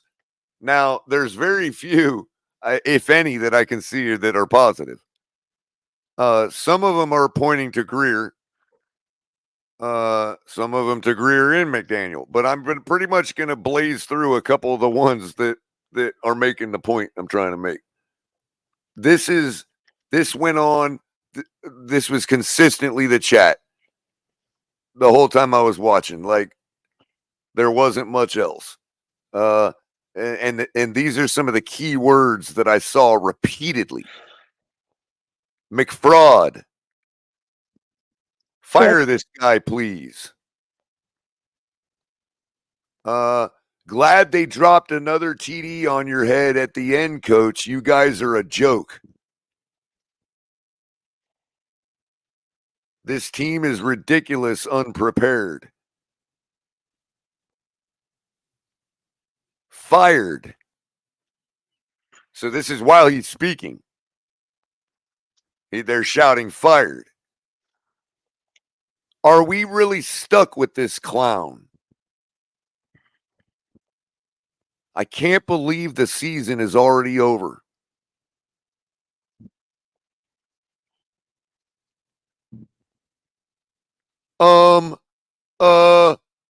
Fire, him. Wow, that's my favorite one. That's my God favorite damn. one. Fire Damn. him. That's brutal. Damn. McDaniel, learn to call plays that work. Damn. McFired. Damn. Greer needs to stop listening to McDaniel when it comes to offense personnel. And then another one that says fired. That's one screenshot. I got another one. I could have done it all night, but it's a pain in the ass to save these images. Did it change for you guys too? When I just changed it? Yeah, it looks different. Okay. Yeah. I don't know. Okay. Here we go. Second page. Stuttering Stanley. Damn. That's a new one. Damn. Hold up real quick in chat. Tony B, I live in Buffalo. It was you who I was talking about. As the lone Dolphin fans that actually have to live in New York in the areas. We feel for you guys. God bless It's amazing you guys aren't the ones jumping through the tables up there. Yeah, jump through the tables head fucking first 3 stories up. Good Lord. Yeah. Terrible. Tony B. Oh, you're not a Dolphin fan? Oh, then fuck you then, Tony.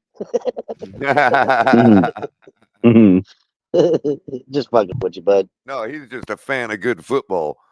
He's a fan of us. Yeah. Right. We know I good did football. really dig at my city, though. Yeah, fuck your city, bitch. Well, I'll tell you what. Follow your brothers. Jump through a table. Anyway. Yeah, jump through a table. Hey, go grab a Dolphin fan from Buffalo Wild Wings. You both can jump through tables. Yeah, They'll probably join you this week. Worst coach. Here's another one that agrees with me. Blaming Tyreek now? You suck, Mike. Damn, Tony won the war though. He's like, just a reminder that as bad as Sunday night was, it can always be worse. God damn it. Oh, I'm telling you. God damn it. Yeah, at least That you was took an the ass interesting one. whipping. At least you took an ass whipping from the Ravens. We took an ass whipping from fucking Mason Rudolph and the Titans, bro.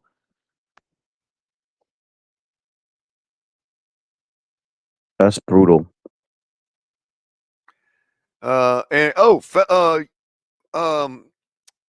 TFTG chat member, frequenter, Brian's Brains says, WTF, is this a Twilight Zone? Mm. Damn. Here's one that agrees with all the hard people out there. Coaching is soft. Play calling needs to be simple. Tua is not the QB. Nothing works on either side of the ball. Has no fire to get this team over the top. New England will crush us. Jeez. Sad state of affairs. Hey, Culler, I think I've got an idea. That's quite the statement. I want this put in the poll chat, Culler. All right. I want to know how many TFTG, the Fins Tailgate show fans would be down for rating the live press conference live chat and just rating it by spamming. Oh, you'd be surprised how many of our people were in there, bro. Well, that's what I'm saying, right? Like, I just want to see. Well, I wouldn't be surprised. I mean, you know. I want to see if we our can audience get. is smart. I know. I just want to see if we can get us, just hundreds of us, maybe even thousands, in that chat spamming the Fins Tailgate channel in chat. That would be cool. That would be cool. Just over and over and over we could always again. do a show like right before the presser starts. And while we're on the show, as soon as the presser starts, we can do a redirect and redirect everybody to that show. Yeah, I'm just saying, you know, it would be dope. Like it would flood everybody in automatically. You know what I mean? It would give them an instant way to get in there, basically, all at once. You know what I mean? Whoever wants to partake. I think this is what I think. Yeah, put it in the poll chat, and let's see if we can get some people to do that, and then well, maybe real we quick. can. I was gonna say, let me finish reading. There's only a couple left on this page, and then I need to end the current poll, and then we got I'll start that one up, and then we gotta get Greg up here. He's dying. He might have already like jumped off a cliff or something. Yeah, I need to hear from Greg. Tua is a bad QB too. This guy has to go. Shout out to Jose Ortega. I recognize that name too. Tua and McDaniel's trash. Uncle Dingle Jingle says fire him. I hope he gets fired. Chris Greer needs to go too. And then last but not least, he is not the answer. He's soft and his team is him.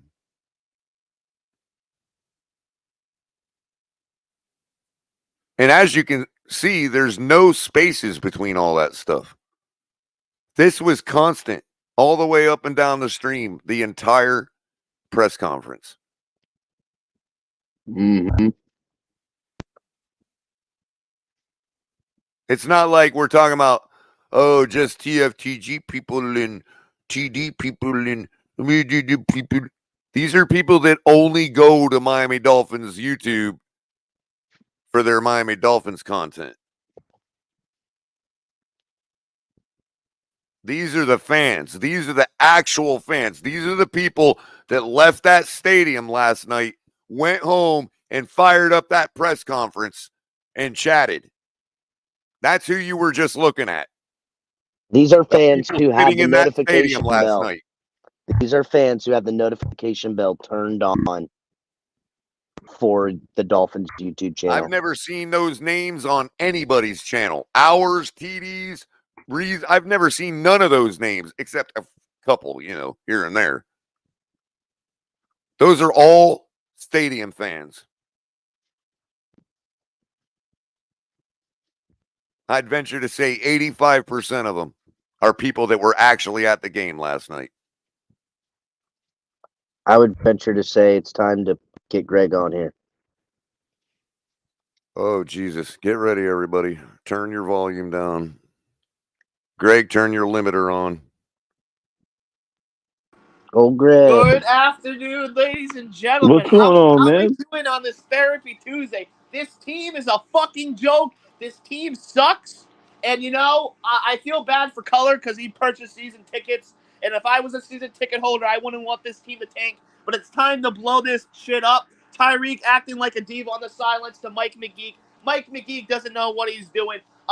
Chris Greer, like a mouse, he was hiding. He was looking for the cheese. He was looking for cheese last night. He couldn't find it, so he was hiding up there. Stephen Ross is a clown. We've hired the wrong guy. But ladies and gentlemen, this can all be saved.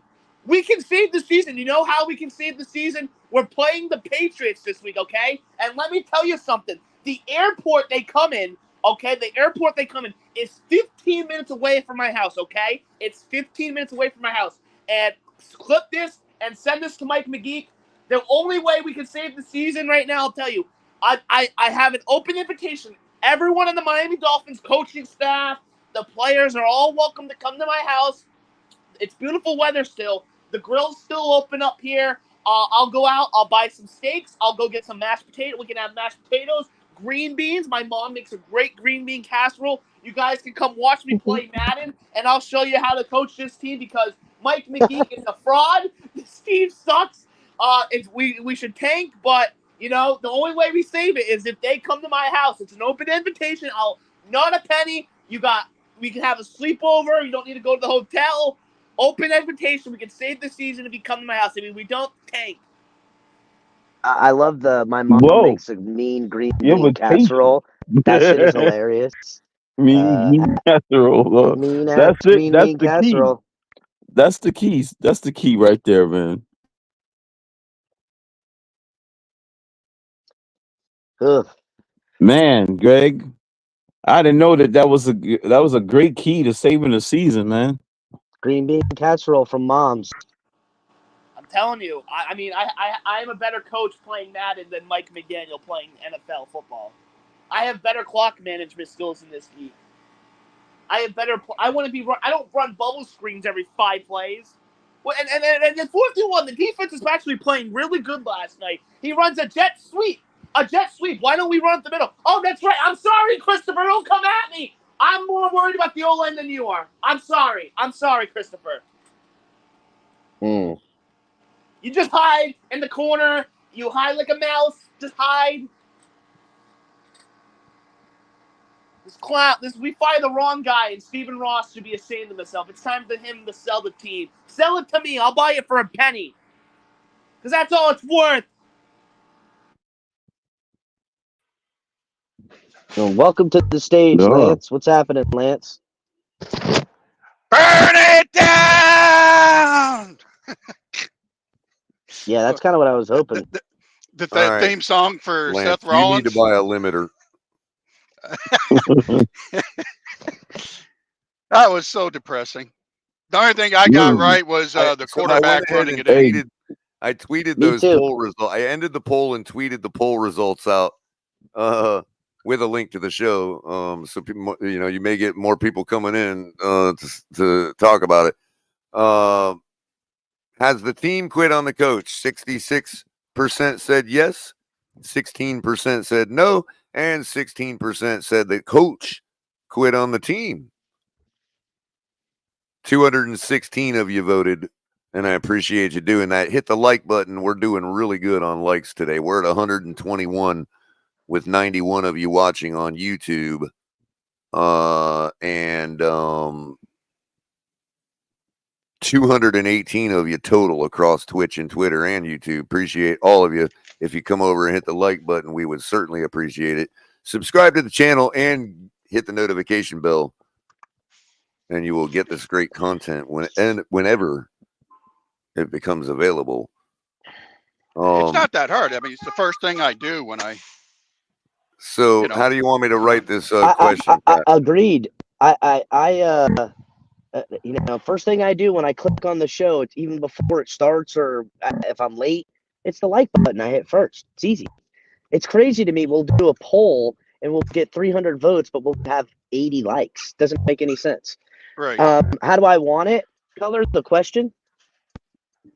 I don't even remember what it was.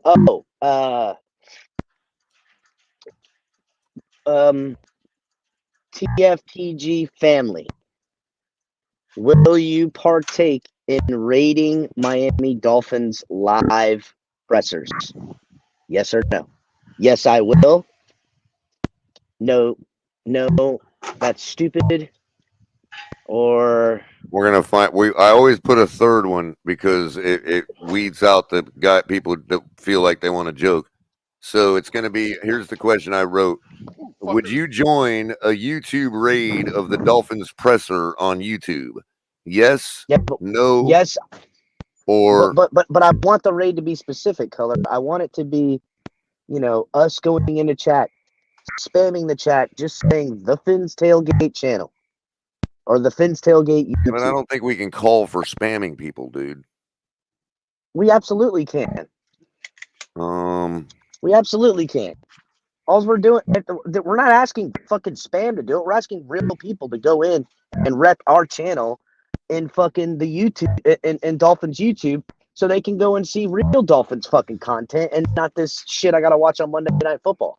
Okay, I got you. Would you join TFTG in repping? I heard that the game got so bad that they put the Seattle game next. Hold on, to I got it. They did. There was points in the game where they would pull up the Seattle game on the side so you can watch somebody score some points. Did Flo smile occasionally at the screen? Flo? No. Brian Yeah, Flores? He doesn't. He's with the Vikings. Oh, okay. I thought. No. How about this, Cap? That would have been funnier if it was. Would you join us in repping TFTG on Dolphins Live YouTube presser? I love it. Okay. Yes, no, or what's YouTube? Again, that's just to weed out the jokers. People just can't help themselves, so I give them those ones an avenue to go ahead and direct them into a controlled joke. It's a serious question, to be honest. It is a serious question, but I do that to weed out the jokers. No, I got you. I'm not to be more opposed to the accurate joke. when I do it that way. Color, I'm not opposed to the third option joke. That's what we do around here. Our audience would be disappointed in us if there wasn't a joke involved in And anything of course, we were doing. there's also a practical purpose to it as well. So yeah, that's always the best joke. To me, all I know is that before I found out about YouTube and started partaking in the online community, which has its flaws, let's be clear. As a Dolphins fan, that my family doesn't watch it as much as they used to, and rightfully so, because look at the product that they've come to know. I would be alone calling up my brother-in-law, who's another suffering Dolphins fan, bitching about the team, and there would be no place for me to put the frustration, to feel commiseration, to find more Dolphin fans that feel like it, other than in that fucking live press conference. And then afterwards, you'd be like, oh, look, like how many of that 17,000 people in that live chat wishes they could have a Fins tailgate to come to and get on the panel or get in chat and fucking partake? There's got to be 10,000 of them at least. You know what I'm saying? There's still people out there that think we're going 14-3 and winning a Super Bowl. I mean, and that's their priority. But let them come over to here to the channel and argue with us about it. You know what I'm saying? And we can hopefully educate them, because they're part of the problem too, Greg. It's time we start finding the cucks and the casuals and the fucking terrible content creators that are fucking pretty much just selling hopes and dreams to make a profit. They're They're not real fostering a Dolphin fans. delusion. They're fostering delusion. They're fostering delusion. Crypto perfectly said, and they're doing it for a means to an ends, right? We are the real Dolphin fans, repping the team, calling it like it is, and there would be, I would imagine that there's many more of us out there in the ether that would love to make the Fins tailgate a home.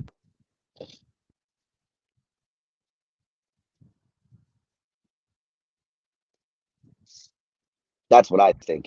We're the bright side. We're the bridge to burn it down. Let's start anew.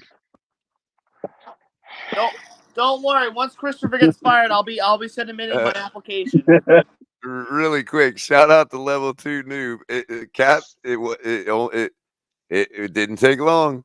I'm starting to get memes come in from things I've said from Level 2 Noob. Oh, great. Oh, great. Here we go. I said a week ago, at least a week ago, that Mike McDaniel doesn't know how to adapt and change, or doesn't want to. I said it a week ago, and I would not want Tua with a brain injury on my team. Okay, concussions have brain injuries. Okay. When Well, you have a John, not to mean concussion, to cut you off, buddy, you but have a, the way Mike McDaniel's coaching, I think he's the one with the fucking brain injury, bud. well, you may be right. I don't know, because he can't adapt and change. No, he can't. So this is the meme Level 2 Noob just sent me. Hold on. I gotta pull over to see it.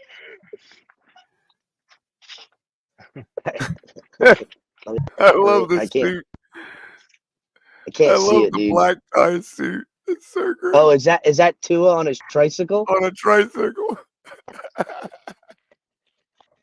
In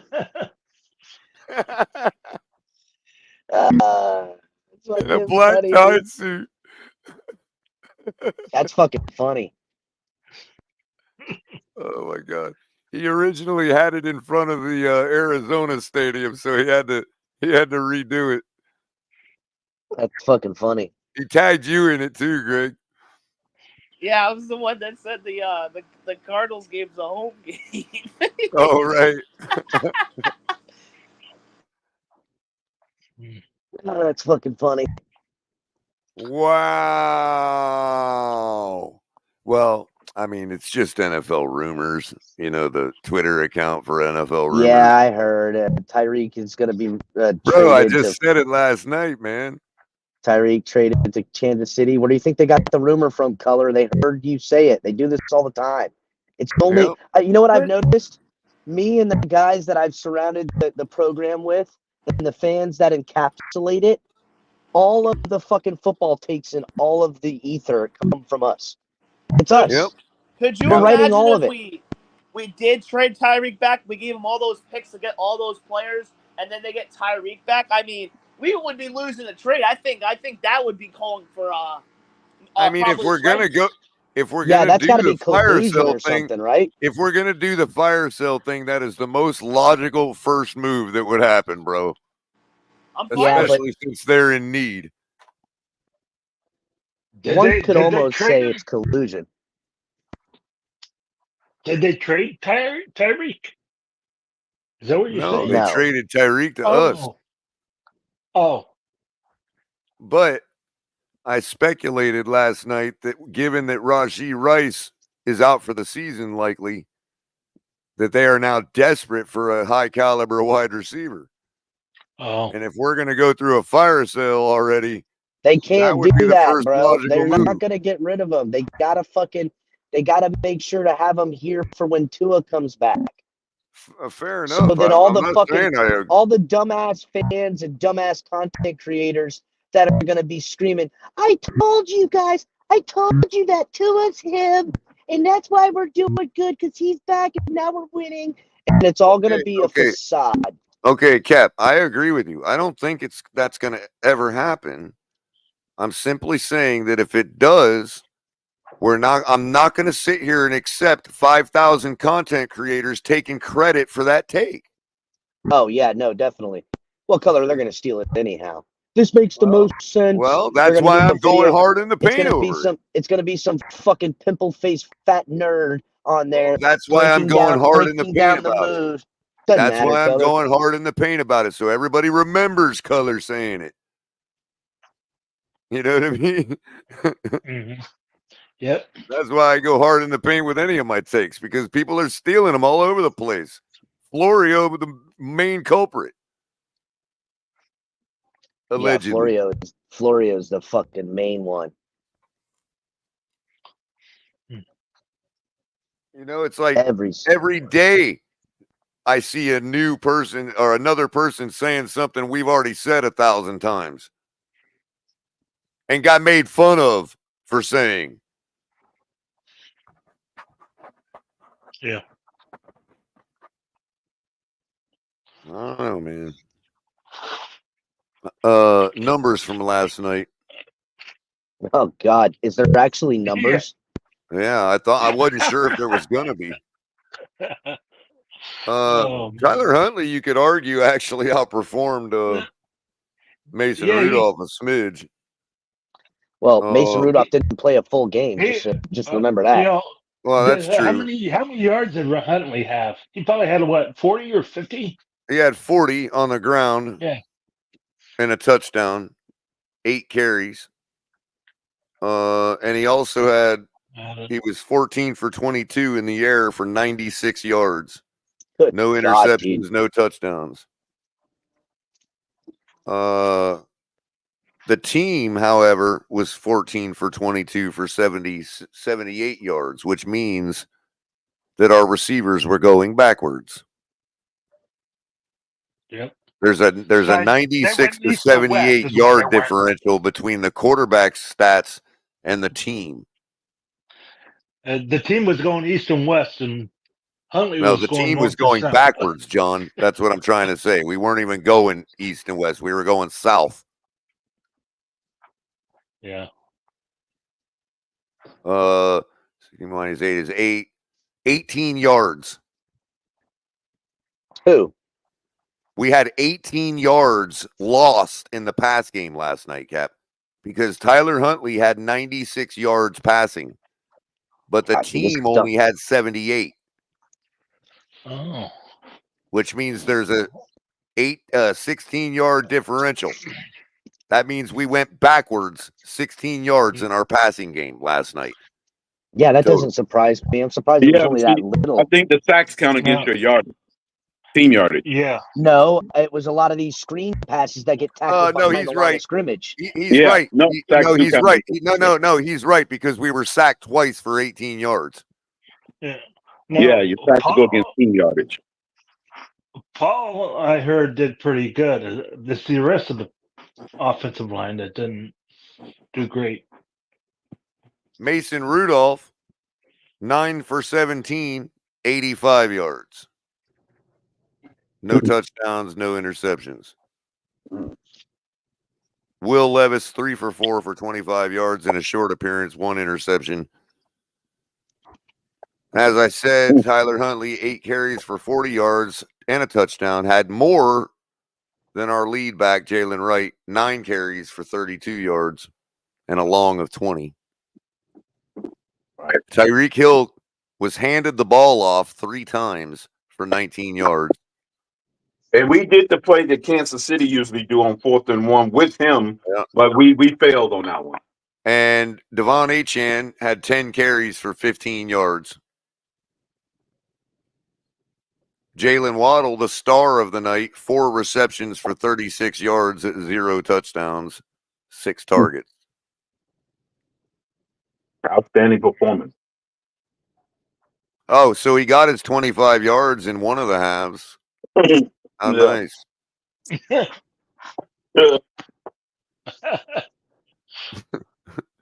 Jordan Brooks,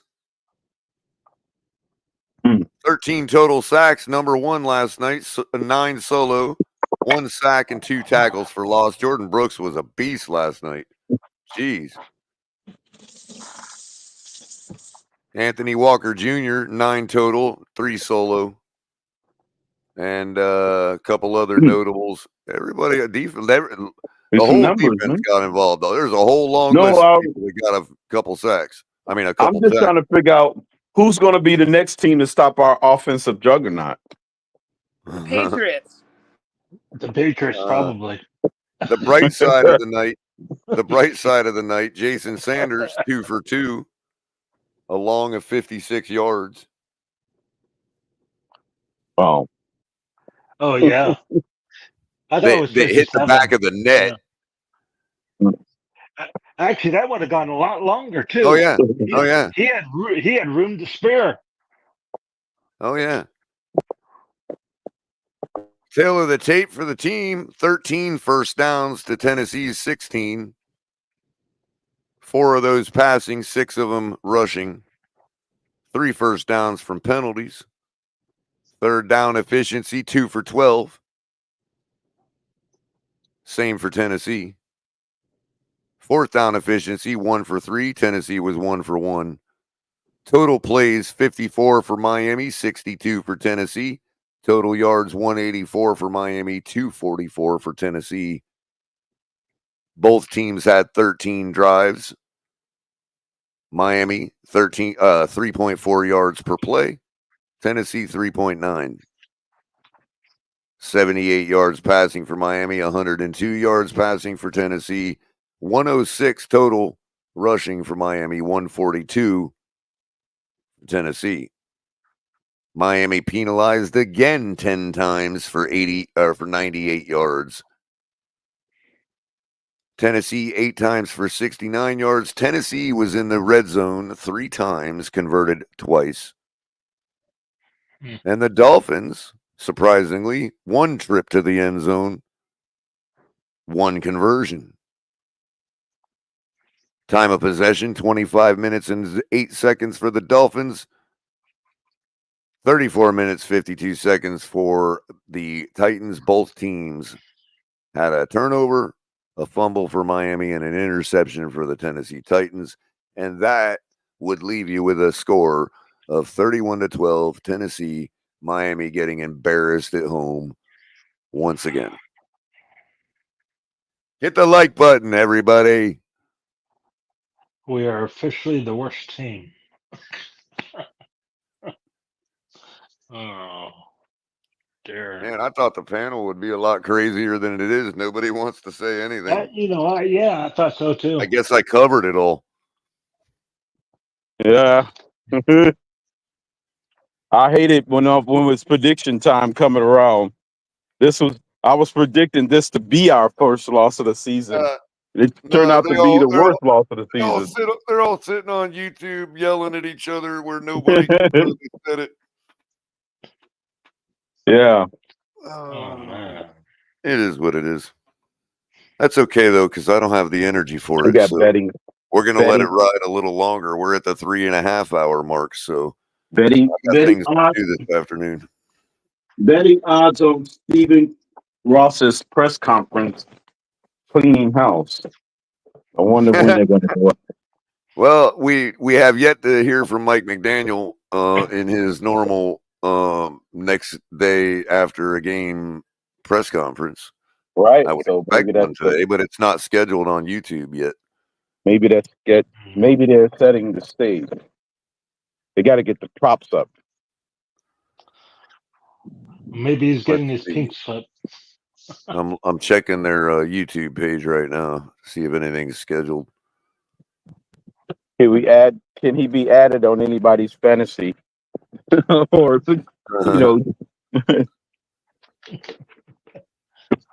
I feel like playing the Anthony Weaver interview again just because I want to feel like we have a real coach. They want to retain him. They're gonna have to go out and get somebody. Unfortunately, they ain't even going to do that, Crypto. If it's over for McDaniel, it's going to be over for everybody, dude. Which is a shame because I think Weaver is the type of guy that could give a real shot. You know what I mean? It's either that or like someone said, Yeah. Bevel, because even Reason said Bevel Right. would be a good. Well, Bevel's the likely successor, but I don't see him going that way if we clean house again.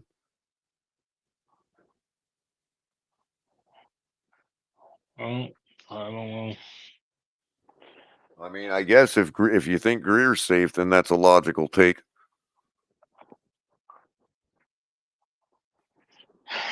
Hmm. All right. Well, I'm only going to wait so long because apparently, the energy's not there for a panel, which is fine by me. I think our audience would probably be fine unless, somebody wants to argue.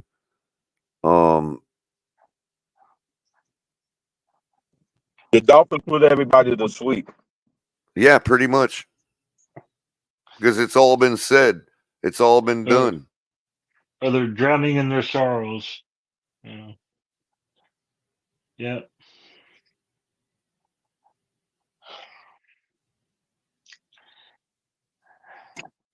Somebody asked Fred what are going to do about the offensive line. Crypto. Yeah, do tell. You're more worried about the O line than Chris. I don't think anybody's worried about the O line right now. Yeah, I think it's more the coach right now. I think it is blatantly apparent that the O line has never been the problem. Pretty much, God. I think it's been confirmed. Yeah, you could say that. See, again, the O line, when I try to tell people the difference between the problem and the symptoms, sometimes they can interchange. But in this case, the O line is nothing but a symptom. The team is only as good as the coach. If he Forget the coach being good, John. The coach put together the offensive line. So if the offensive line is bad, it's still only a symptom of the problem. Well, I'm just talking about the whole team itself, the way they play, Right, and the way they act. I mean, of course. Yeah, and that's why I said it's a lot of it has to do with that coach. Once you change the coach, and maybe once you get rid of the coach, that quarterback's going to go. Two of them may If your have to go. steering wheel is shaking. Yeah. You could assume the steering wheel is loose. You know what I mean? You can say that's the problem, but then you find out it's actually your tie rods are loose. The steering wheel shaking is just a symptom. It's not the problem. The offensive line would be the steering wheel in this case. Yep. Then More factor internal. in the driver that don't have enough sense to know it's the tie rods and not the steering wheel. Yep. So ultimately, the tie rods aren't even the problem. It's the maintainer of the car. Why are the tie rods loose? Yep. Haven't you checked them? You know what I mean? Like, I know nobody checks. Or the axle. Rods, you get what I'm saying, Yeah. Why are you sitting there just assuming the steering wheel is wobbly? Why don't you check something else? They don't want to. He doesn't want to. So the problem is the guy not checking something else, not the tie rods. He's got blinders on. The tie rods can be fixed by new tie rods, namely tie rod Taylor. Yeah. Just kidding. I had to throw that in there. We need a new tie rod. Yeah. I mean, he needed to change for Tyrod's abilities because he hasn't, he's got different abilities that he didn't use. I mean, he wasn't allowed to use probably. And what if your driver never gets sense enough to check the tie rods? Eventually, you as the car owner are like, well, my tie rods are never going to get fixed if the driver don't look out for it. Yeah.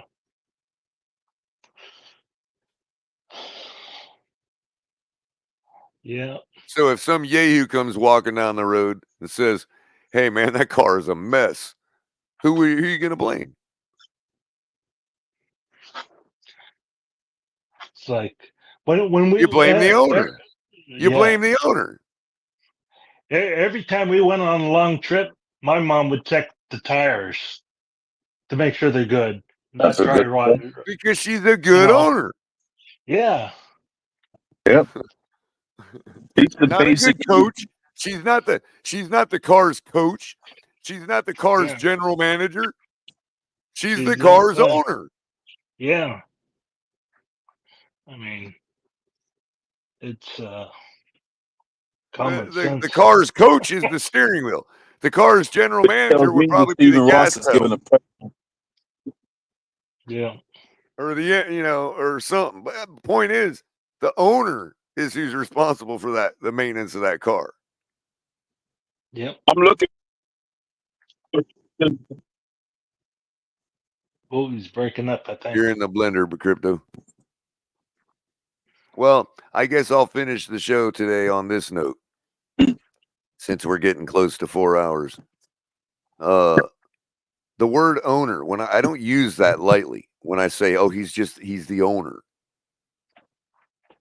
The word owner and the word ownership, to own something, means something different than just it's yours, that it's in your possession. Owning something means taking responsibility.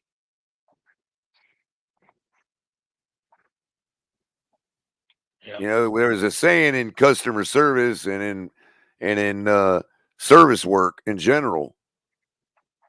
You know, if you're a good engineer or a good technician, or a good customer service rep, you take ownership of that customer. You take ownership of that service call and that service. And you don't relinquish ownership of it until somebody else clearly tells you they've taken ownership of it. Mm-hmm. It's a very fine line and a strict thing that separates the difference between a good service person and a great service person. Mm-hmm. I won't just be like, "Oh, yeah, I'm going to get Jim to talk to that customer about it." No, I'm owning it until Jim tells me I'm now owning that customer and their problem. That's ownership. That's called taking responsibility. Ross doesn't own this team because it's in his name. He owns it because he is taking responsibility for it. Or should take responsibility for it. The should. Yes. So I'll leave it on that. That's legal. For any of you those that needed a lesson on what the word ownership means. What's that, crypto? Now I said technically you can own something and not take responsible means you're just a lazy owner. Right, you're a bad owner. Exactly. You're not really taking ownership of it. You know what I mean? You're a fake owner. You're a pseudo owner. What's the other word? A deadbeat landowner, landlord. It's like El I Cap call them said. fly by night owners. I call them fly by It's night. an entertainment. Fly by night owner, right? What's that, John? To Ross, El Cap said, to Ross, it's an entertainment. Well, then I guess we're Okay. nothing more than the WWE. Hit the like button, everybody. The cafe is about to close. All right. Until next time, which will be tomorrow. Yeah. Wednesday. I don't know what I got planned for the show. I'm just going to transition into how we're going to beat New England and talk about whatever news come what may in between that time. So what's coming on tonight? Was there tonight, something on? great question, John. Look at you catching me up, man. Good job keeping me in check. What's coming on tonight? Oh boy. Oh boy. Well, if I open this tab right here, I can tell you. Hit your notification bell, everybody. If you haven't subscribed already, do it now because you're going to miss out if you don't. Where is this thing? Why isn't it resolving? Oh, well, I guess I got to go the long way. Hold on just a sec, people.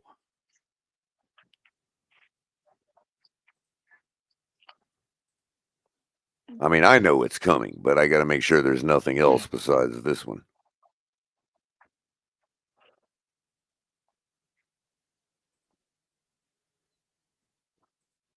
All right, there we are. Today is Tuesday, live tonight. You've got the normal Dolphins versus our opponent, Titans this week in this case. Week 4 recap with El Capitan plus week 5 talk versus the Patriots and predictions with a secret, super secret, top secret, classified for TFTG eyes currently only special guest. Joining What El time? Capitan tonight at 9:20. He has it scheduled for. Oh, okay. Which means 9:40. Y'all know us. Okay. Get here early. Hit the like button. Start chatting it up. You're gonna love this guest. We have been waiting for a long time to get him on the show. And I think you guys are really going to enjoy it. I know Cap's going to enjoy it. So subscribe to the channel and hit the notification bell. Go to tftgnetwork.com. Bookmark the page. Make it your home page. So when you open your browser, that's the first page that comes up. And you can go right to all of our content, including the TFTG shop, where you can find all of our great gear. We're hoping coming soon something similar to this.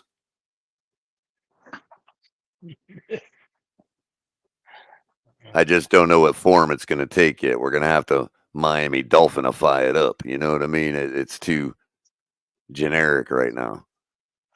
But we will be getting that. I'm going to have a meeting with HB tonight, our executive producer extraordinaire, graphic designer. Everything you see that looks great on TFTG is mostly done by HB. And no, I'm not a poet.